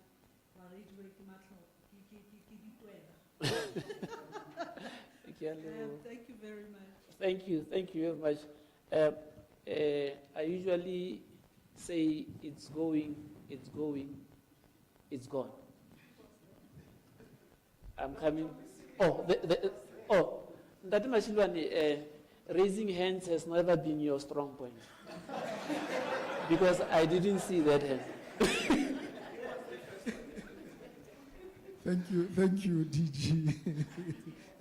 I will stand up next time. I was trying to be respectful. Just in short, Chairperson, on theme 3, public-private partnerships. I have to say, I, with my other fellow researchers, looked into this matter, especially in the Limpopo province, and we realized that there is a lot of reformed farms. We cry land over and over that have collapsed. I don't want to beat about the bush with that one. And the removal of those farms from the main production mainstream is what is leading to the lack of reformation, especially in main commodity associations where we talk 3-4%. Now, my vision of a public-private partnership, to you, DG, you are also part of the solution, I believe, is to say these commodity farmers should be incentivized to create partnerships, not change ownership, create partnerships with the already reformed land in those commodities, with incentives. People don't do things for free, Honorable Minister. With incentives to say, as government, this is the part that we are willing to fund you on for this farm to be functional under this ownership, without seeking for partnership, but under this ownership, so that we are then able, as a government, to impart meaningful contribution towards industrialization, as has been raised within the House itself. Because expecting Bahekulu Bumagorena to have money to run a farm at a level of a commodity association, it's an impossible task, and we have been left hanging, whereas there is empirical evidence to prove that people who received farms that were better off, who had money in their pockets, were better able then to run those farms as we did through PLUS. But what about those ones that we reformed earlier in terms of restitution and the other programs? I think colleagues would know those. Thank you very much, DG. No, thank you. Thank you. Very valuable point that is made. I'm coming to group 2 of contributors, theme 1 and theme 2. I don't see hands. Oh, there's one at the back. No provocations after that hand. Oh, you have been very quick to get me. There are 3 hands in that order. 1, 2, Good 3. afternoon to everyone. No protocol observed. My name is Siabonga Vilarazi. I am a product of Agricultural College. This man was my vice principal 21 years ago. I'm now his colleague. I'm principal of Oensitole College of Agriculture in Mpangeni, KwaZulu-Natal. My contributions are tied in with theme 2 and 3. In my short history in the public sector, mainly in training and a bit of an extension in the beginning, I sometimes feel within public sector we want to reinvent the wheel with regards to extension services, or as it's called nowadays, advisory services, as well as research and development. And I feel those two are critical in knowing what the one hand is doing in order to function appropriately. And over time, I feel we've let loose as well of a lot of stakeholders. And why I say this is, in my province, I'll speak primarily there, and I know in a lot of other provinces it happens as well. When we are speaking of incapacitating small-scale farmers or rural-based farmers, we speak of essential oils now. We speak of macadamia nuts now, and we go the extra mile of wanting to reinvent the wheel and do the research when research has been done already.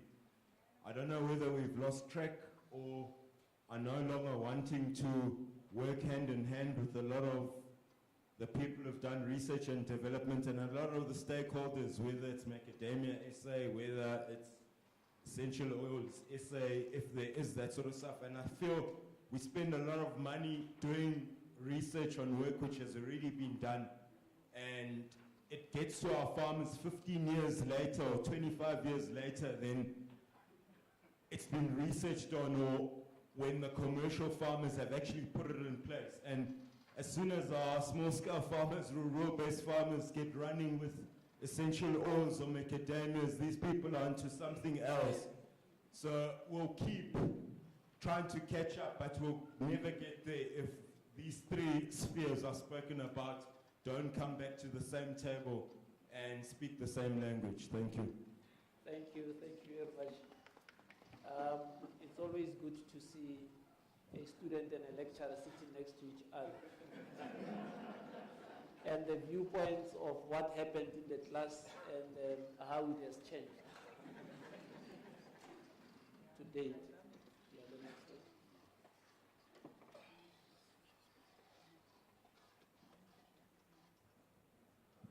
Good afternoon once again, ladies and gentlemen. I'm going to make a contribution on theme one. Theme one? Theme one. In my last live, they were going to say that you are too late for or too early for the next lecture, because team one is gone, but because minister is not here, I'll allow it. Thank you. I wanted to make a contribution on theme one on how we can get the youth, particularly the youth that are just starting out in the early ages of their teenagehood and early 20s. I have a friend of mine who engages in small scale farming as well with I think 4 or so of his colleagues, and they are producing a myriad of things and strawberries and many other essentials. So what I'd like to make a contribution here onto is that I think we need more programs that are dedicated to the youth, maybe tie in like food schemes that are running in schools, like you get people that are in those villages, in those school districts that are willing to become farmers to then produce things like cabbages, spinaches, and things that really don't require much in terms of growing, and then they can be the ones that are supplying those people or those schools with those essentials, and then they can get the money to then get forward or progress in their farming. Thank you. No, thank you. And you also touching on a very important aspect in terms of thing 2. There was the last hand. Oh, it's here. And can I have the hands on this side? There's one hand. Going, gone.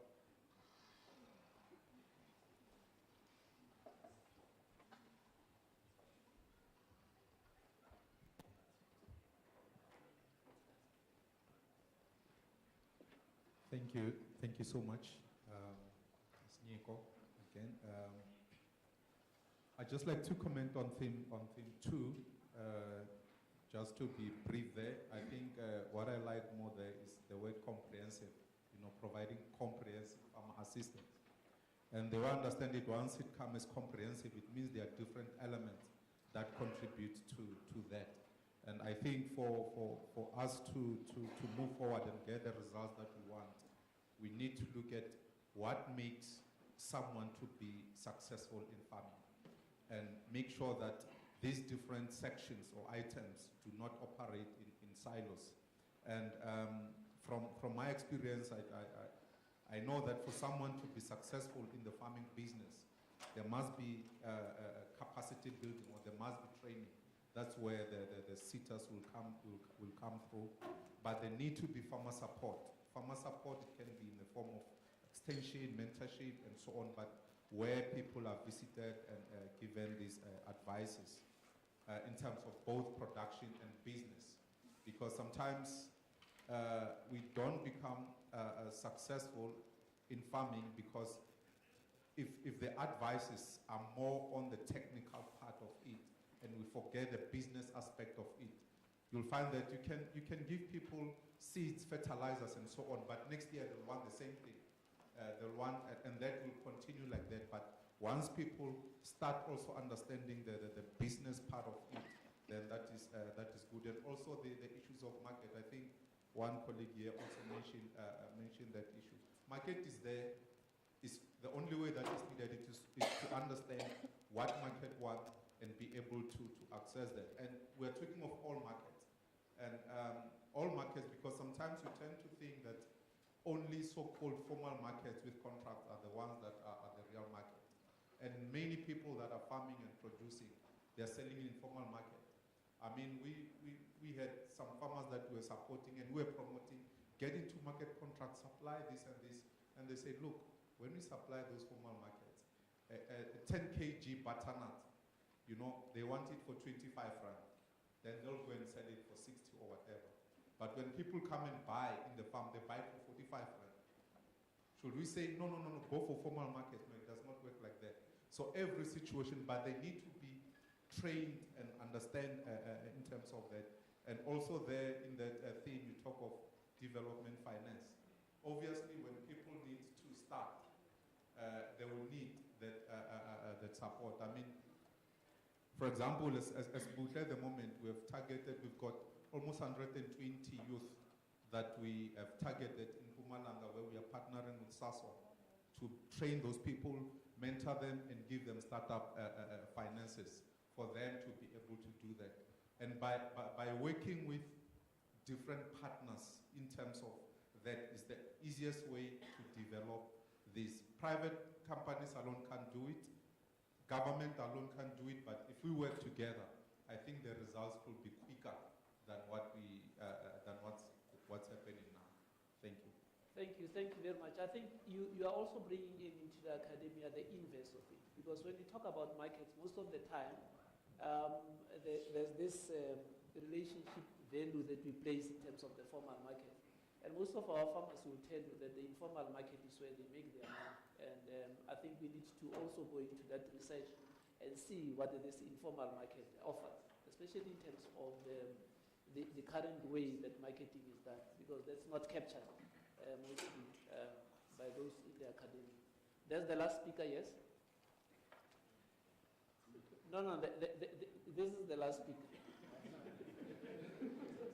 I told you about my truant student. Prof, that's the last speaker. Yeah, thank you, sir. Thank you very much for the opportunity. I think mine is just a small addition onto what has been said. And looking especially at theme 2, is, in my view, there's quite a lot of information on how farmers can be assisted. A lot of research has been done, especially just in our college. And by the way, I'm James Okutu, I'm from the College of Agriculture. A lot of research has been done on different aspects of agriculture in the country. And especially when I even look at our own college, there have been studies on access to finance. There have been various studies I cannot name all of them. For example, we had a master student, who looked at how farmers in Limpopo tried to cope with the drought of 2014, 2016. And one of the issues that came up was the issue of extension officers, who I think last saw the inside of a classroom more than 20 years ago. And they were demoralized, they were not interested in what they do. And there are various issues that came up in the state. But what I'm trying to say is, how do we link the department and the institutions? Because we do this work, we make recommendations, some of which have got policy implications, which could be used to develop policies, but they just end up in the library. So my question is that, is there, for example, a desk within the department or the ministry that looks at research that's being done and what recommendations are being suggested that could be used to adapt policies? That's my contribution. Thank you. No, thank you very much. That would conclude the contributions. I would like to thank each and every one of you for all the contributions that have been made thus far, from theme 1 to theme 3. I know that I might have rushed between the last two, but I could make a lot of inferences between what was said then.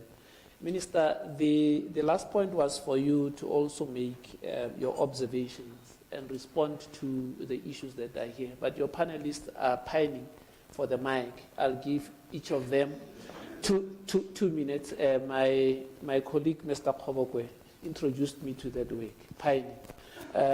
I'll start with you, Prof, go to Dr. Mbisale, and then we go to Minister with a conclusion. I think that 2 minutes is very little.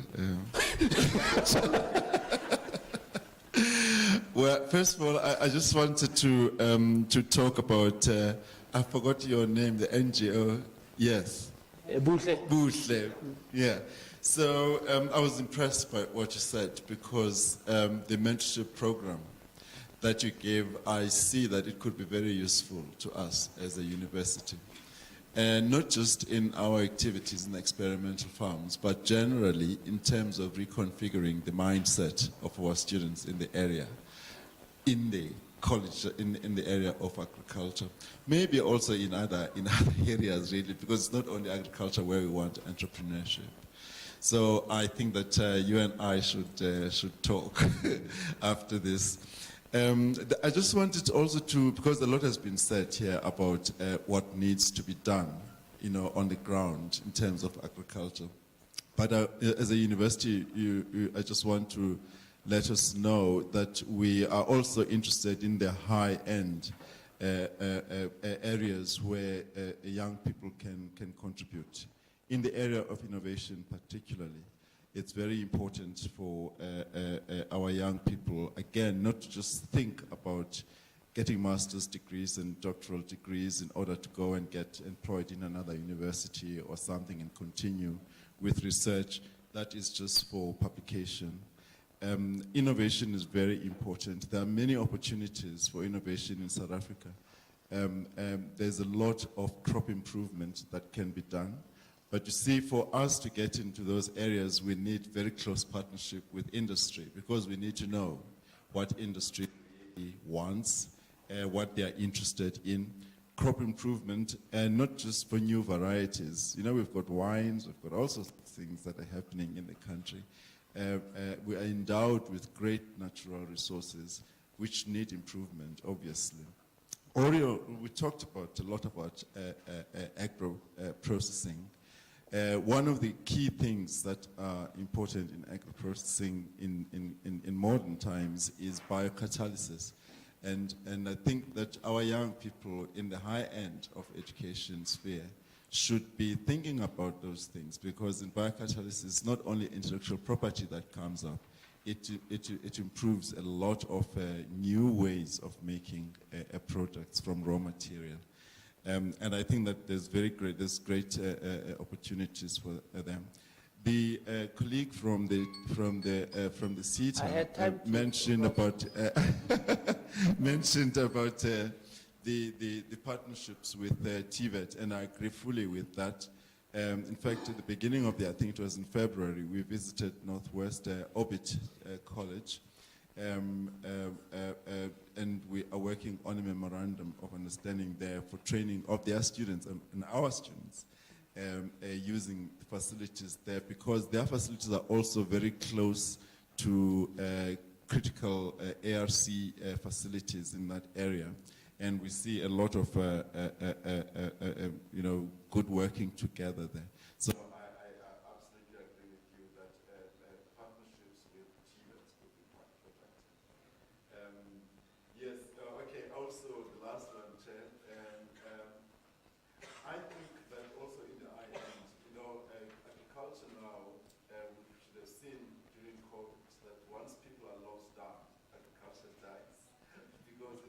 as human beings in order to thrive. So there is a need for sophistication in the way in which agriculture is run. And we think that collaboration between agriculture practitioners and engineers is important, especially when it comes to the climate smart agriculture that we're talking about. Now, the use of drones now can be quite what you call essential. And I think this is where youth should be involved, and those who are innovative. I see Chair wants me to stop talking. Thank you, Chair. I usually refer to people with a gift, Prof. And I can classify you now under Rowena's gift. Thank you very much, DG. I really enjoyed listening to the interaction and then the discussions that came out in this session. So I picked, I think, four things that I want to speak to, yes, briefly, because I know the rest of the minister is going to speak to them. One is the importance of actually linking research, policy, and investment. It's come out very, very clear here, where at the research institutions, the academia, you have for research, and then you have the policy aspect from the government, investment in terms of interventions from the NGOs, civil society, and all the communities on the ground. It comes out very clear. And so I would hope, DG, that as the AMP is being implemented, the department may come up with a platform for dialogue to interact these three very, very important engagement, to be able to have some knowledge of what is already available and what is actually that is underpinning the 6 priority areas, and how this can be taken up with either the industry and what academia can do. So I think that has come out quite clearly. The markets, yes, I think it has been said out and very clearly, but I think I liked in the end that, yes, before we could even think of export, before we could even think of other markets outside the community, the local markets, if you have a product, can actually be done locally, whether it's for bioenergy from biogas, for example. Why not that be a solution to local farmers, local communities, the ladies who are cooking right in the communities, and that itself will even test how variable the biogas, how useful. And through that, markets actually evolve and they can come up. So the local markets investing in and understanding how that can be used could actually be quite useful. So I thought that would be interesting. But also, when it comes to food, one element that before you can export, it is issue of food safety and standards. In the end, I remember, I think one of the presidents was talking to the farmers who were complaining, we were making a lot of our own juices here, local brews, why are you not promoting so that it's exported? And so that president decided to test the local produce. And in the end he says, but you know what, you've been telling me that actually I should be promoting this. But these things are full of sand. If I cannot drink, who is going to buy? So there was just an example that the quality is important. So that is where, when we actually have our local products, it's now then the researchers come in, those who are dealing with areas of how you do the standards and the safety, the measures, work with the bureaus to make sure that the quality improves, and then you actually can compete for export. So I thought I should bring out that. And on the youth, it's very clear that youth are engaged in South Africa. We just have not done a profile on that. And so one thing that is coming up is how about if we actually elevate the success stories.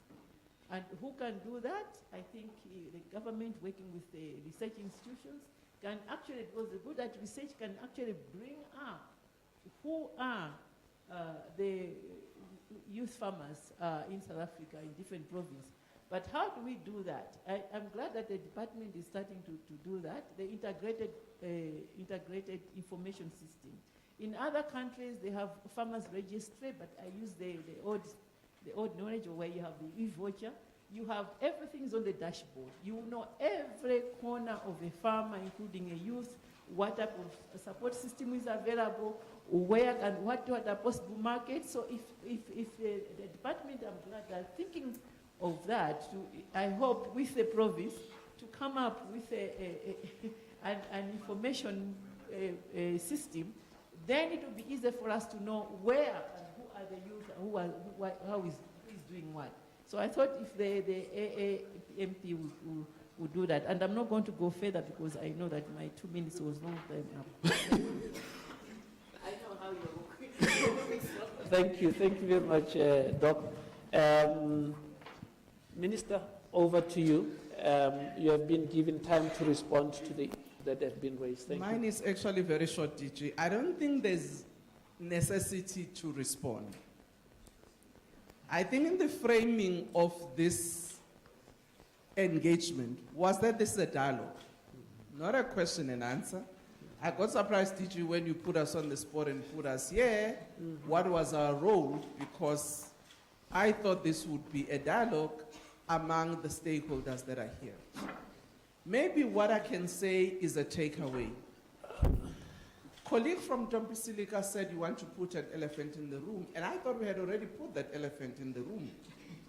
Probably what we have not done is to dissect the elephant. And I think this is what we need to do here. We need to have a working group that brings in knowledge providers, university, colleges, and NGOs that are in the education, agricultural education space, and industry. Because I don't think today we did justice to that question. We spoke generally about what we need to do for youth, and it's good. But are the graduates that are coming out responding to what industry needs? And I think we've not answered that question. We've scattered around. We've talked about the importance for agricultural education, which is good, and what is required in skills and so on. Maybe we heard from young farmers about what they think they need, but I still don't think we heard from the industry.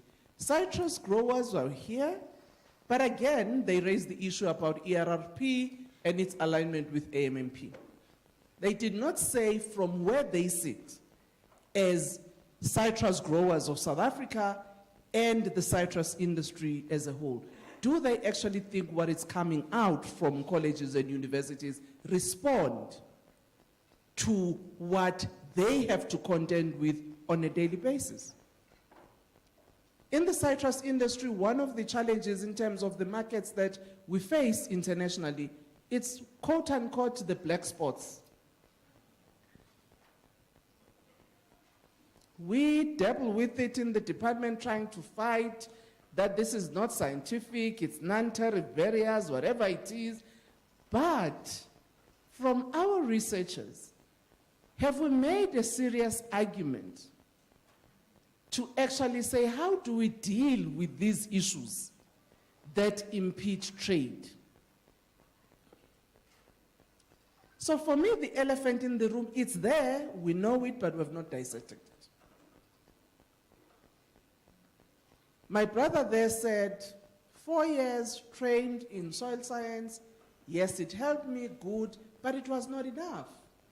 Because it did not tell me, after I have used this soil, planted, how do I take my goods to the market? And I think the issue that, in my view, we need to engage with is the type of education system that we have today respond to what the challenges that are there in the agricultural sector today. How do we contend with climate change? Is there anything that we need to do to prepare these new products, who are our students that come out of universities. My brother there said, we did a lot of work in Limpopo trying to understand why farmers are not able to, what is it that they need to support? And one clearly issues that came up was that the extension service or extension officers that we have are not necessarily trained to do what we want. I know agriculture has been working with Japan on helping our extension officers to understand how the market works so that they themselves can assist farmers about understanding the market. And again, it goes back. The kind of curriculum that we're having in universities and colleges, are they responsive to the kind of farmer who must be digital, who must be climate smart? So that's the elephant in the room that I think we still need to deal with. Because I don't think today we address that elephant in the room. Other elephant in the room, we touched, but we did not conclude in terms of recommendation. How do we create an interface between our institutions of higher learning, both TVET, NGO suppliers, and our research institute, to make sure that research outcomes are utilized effectively by policymakers? Some of it may be basic research that we do that requires us to do certain things. Some of it could be applied research that policymakers must actually put in place. Part of the reason why we have this meeting is actually to start that conversation because it has not been there. You've told us about the nice research, and my gentleman there, that has been done. Maybe it's in your libraries, in your universities. It's not in our system in the provinces and national government departments. So it helps nobody. Investment has been made in terms of money and time by those researchers who did the work, but it doesn't translate to helping us to change our policy. My brother said something very interesting about how do we use even the land that has been a product of land reform to make sure that it's coming out of, it's not out of production, but it can be utilized. I thought you were going to ask me a question. The model that we chose, does it enable us to do what we do? If you were to ask me, I'll say no. Because the Mahuba land claims, and I'll use Mahuba because you come from Limpopo, I don't think those people don't want to use that land. But you have forced families, by the nature of the land that you have now acquired, which was used by a large commercial farmer or a company. And you now say they must work it together. Whereas before, all of those people who stayed in Mahuba, they had one Morgan for their household and maybe a hectare or two for their farming fields and another 100 hectares for grazing land. So now you're bringing them in this enterprise, highly commercial, capital intensive. Even if you were to give them 50 million grand, I don't have the skill and the capacity. So most of the time they will spend fighting about what to do. The other one wants a housing estate. The other one wants agriculture. And actually, the people we have brought back into Mahuba are the descendants of the original claimants, in the majority, who don't know each other from Adam. They never met. Some parents left Mahuba, went to Pulukwane. Some parents went to Pushpa Creek. Others went to KZN even. So they first meet when they're now debating about the land claim. And they meet, they go. They meet our officials, they go back home. The first day they all meet together to celebrate, it's when Minister Titiza come and jump and jive with them giving them overland, and then bye-bye. Now they have a thing called a CPA. And most of the people we choose is those people who were either active in terms of the resolution of the claim. No skill in terms of financial management, no skill in terms of project management, nothing, and you say they must run this farm. So what do? Van Niekerk, who might have been an owner, will lease you the land for 10 years. Even drafting the lease, they are shortchanged in the process. So Van Niekerk gives them 100,000 rand a year, and they must split it amongst 100 families. The others are fortunate, maybe they get employed, and then the others cry, why are these ones employed? Why are they earning a salary? Why are they also getting? So, yele, da, fight. Maybe we need to accept that part of land reform, and as it happened globally, there will be disruptions, and we mustn't run away from that. Maybe let's subdivide the land that we are giving back, and then natural attrition will happen. People will buy each other out, they will sell.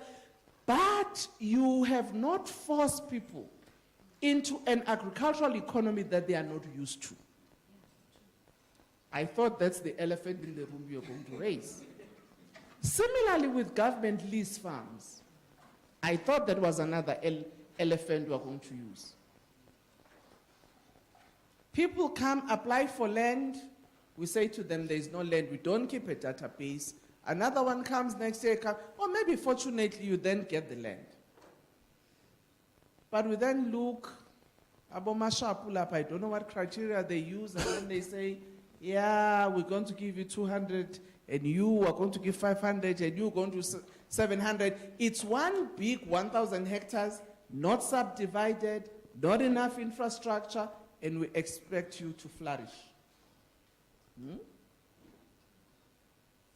You go to the bank says, but 3 of you, we are saying are individual farmers, but when we look on the deeds office, it's JR1 farm, it's not JR1A or B or C in terms of subdivision.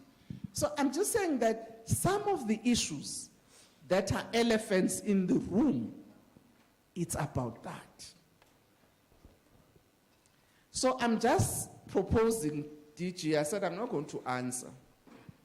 My brother may be just responding to you about why are we not having a paper specifically for black farmers. I don't think that would help us in the integration. Let's deal with the issues that are constraints that make black farmers not to flourish. And that's what the AMMP is trying to do.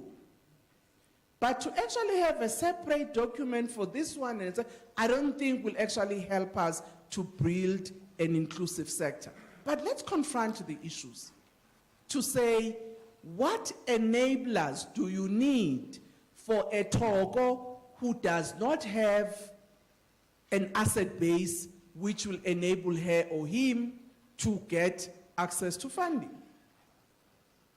So that's the question we need to deal with. What type of training that Togo needs, which is different maybe from what Van Donder has? Rather than saying, we will solely build this one for this one. Because in my view, if you do that, you'll never build an inclusive agricultural sector in the country. But what am I saying we should do now after this? Let's have a working group which brings the colleges and the universities and the department together and industry to say, what is it that we need to do in terms of the pipeline? That would also include AgriSeta and the NGOs, because then we need to say, where do each one come into the space? And how do we collaborate?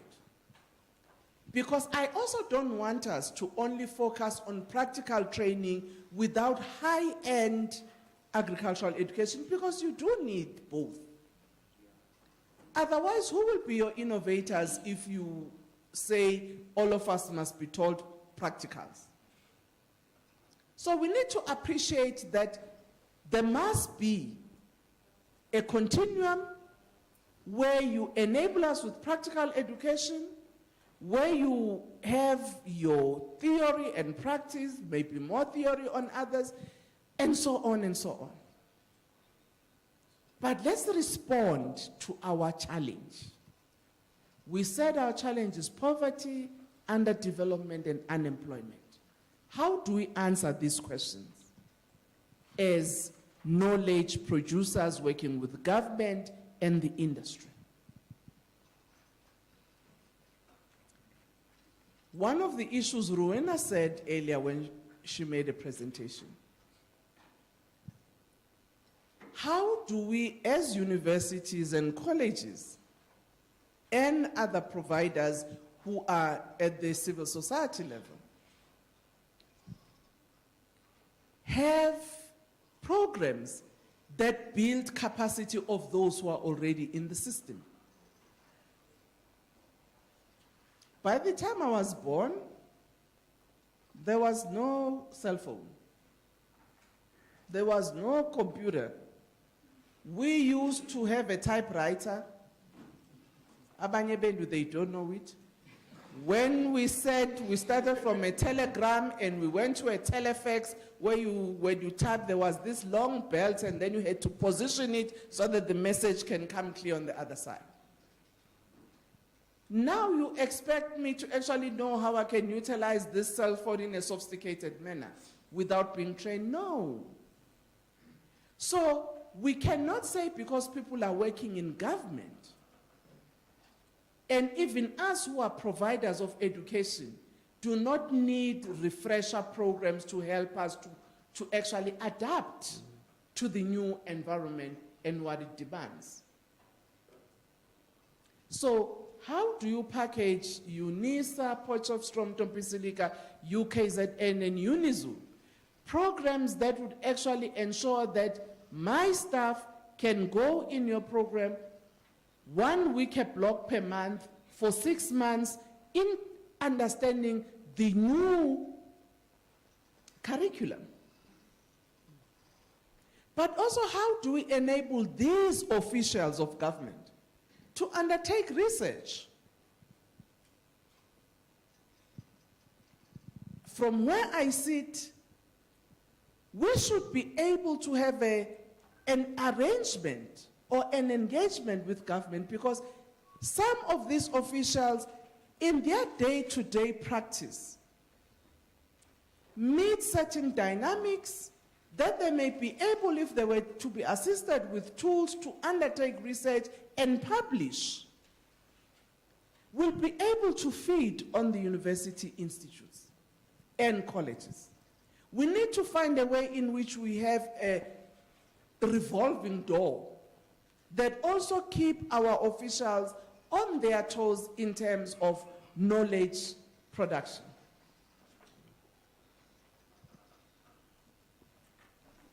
That is my proposal going forward. So as we work in that working group, we will dissect the AMMP and say, where do we see our niche in this AMP? How do we support this AMMP so that it does what we all do? And I think we heard from the farmers, young farmers who are here. What is it that we need? So how do we respond, both as knowledge providers and government, to what these young people are saying they require? So I'm not answering each detail of what you have said. We're very good, but we still have to answer that elephant that is in the room and dissect it properly. Thank you very much, Steve. Thank you. Thank you very much, Minister. If I've got to do a very quick analysis in terms of the work that we have done quite a lot of work, but this work, all of this work fits into Cluster 2, Minister, of the AMP, where we are talking about the human capital and how we build that human capital. And this group that is here is going to be structured in a way that you are going to be participants in terms of the implementation in a working group that Minister has indicated, so that we can see AMP going forward. I think for me, there's been a bliss in terms of how the things have been arranged, how we have been able to deal with a variety of issues, and Dr. Ndisale has been very clear in terms of capturing the 4 highlights that we have having. And I think, Prof, you have also been able to say from an academic side, how do we deal with it? I'm not going to repeat what the Minister has said. It's an implementation program that we are going to have as the department, as sector, as the academia who are here.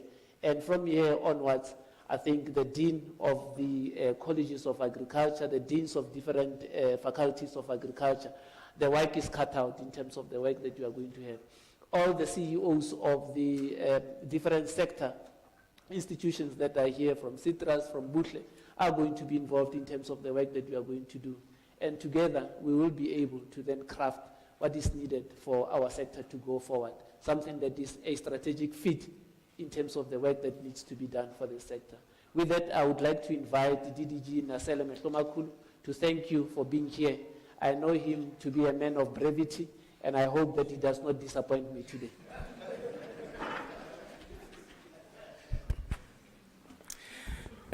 DG, today is not a day to disappoint you.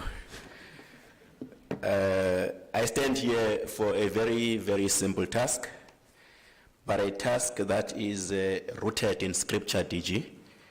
The first Thessalonians 5, verse 18, teaches us that we must give thanks in all circumstances, for this is God's will for us. Allow me then to do the God's will, to thank you all for being here today. And I'll start to do so by extending our very warm appreciation to the host, which is Unisa, this specific campus, Florida campus, and we really want to say to Prof. Monde, thank you very much for hosting us. Prof. Ndwasa, not only did you host us, you partnered with us, and you really remembered a very profound proverb in an African culture that says one hand washes the other. We came to you knocking for the venue. You said, I'm going to partner with you. Thank you very much for your contribution. I know we will be given lunch as we conclude here, that being sponsored by you. So thank you very much for that. To our country rep from FAO, our Dr. Brave Ndisale. At times, Doc, I even forget that you are with FAO. I think you're one of our entities. This is because of your close proximity to us as a department. DG, maybe we must give her an office somewhere in our building. Thank you very much, Prof, not only for your word of support for this morning, but for your continuous support in really working with the department in all our initiatives. To all participants in the room, from the industry reps and players, deans of various faculties present today, universities, together with the heads and principals of our agricultural colleges that participated today, various sitters present, the private training providers, to mention but few, the Butle Academy and the Citrus Academy. We really want to say thank you to you all. I also want to extend a very warm appreciation to the team of the department, led by Melebo, DG and Matlatse, together with the team from the university, for really putting this together for us to be able to have this very meaningful dialogue today and the success that it has really achieved. Without taking too much time, I can never conclude this thanks without extending it to our visionary leader, our minister, who really initiated this dialogue, and we believe we are led in the department. And Minister, we say to you, thank you very much for bringing us together today. Last but not least, our very own moderator, the DG. DG, thank you very much for steering this ship to a very safe landing in the dock.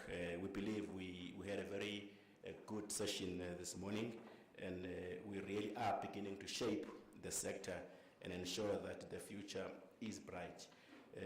Ladies and gentlemen, this auditorium reminded you that today is winter. But you reminded this auditorium that you are South Africans and you are resilient in heart. You stayed through the course. None of you moved out looking for coffee to try to keep warm. We say to you, thank you very much. Have a very safe travel, and I believe the lunch is safe. Thank you very much.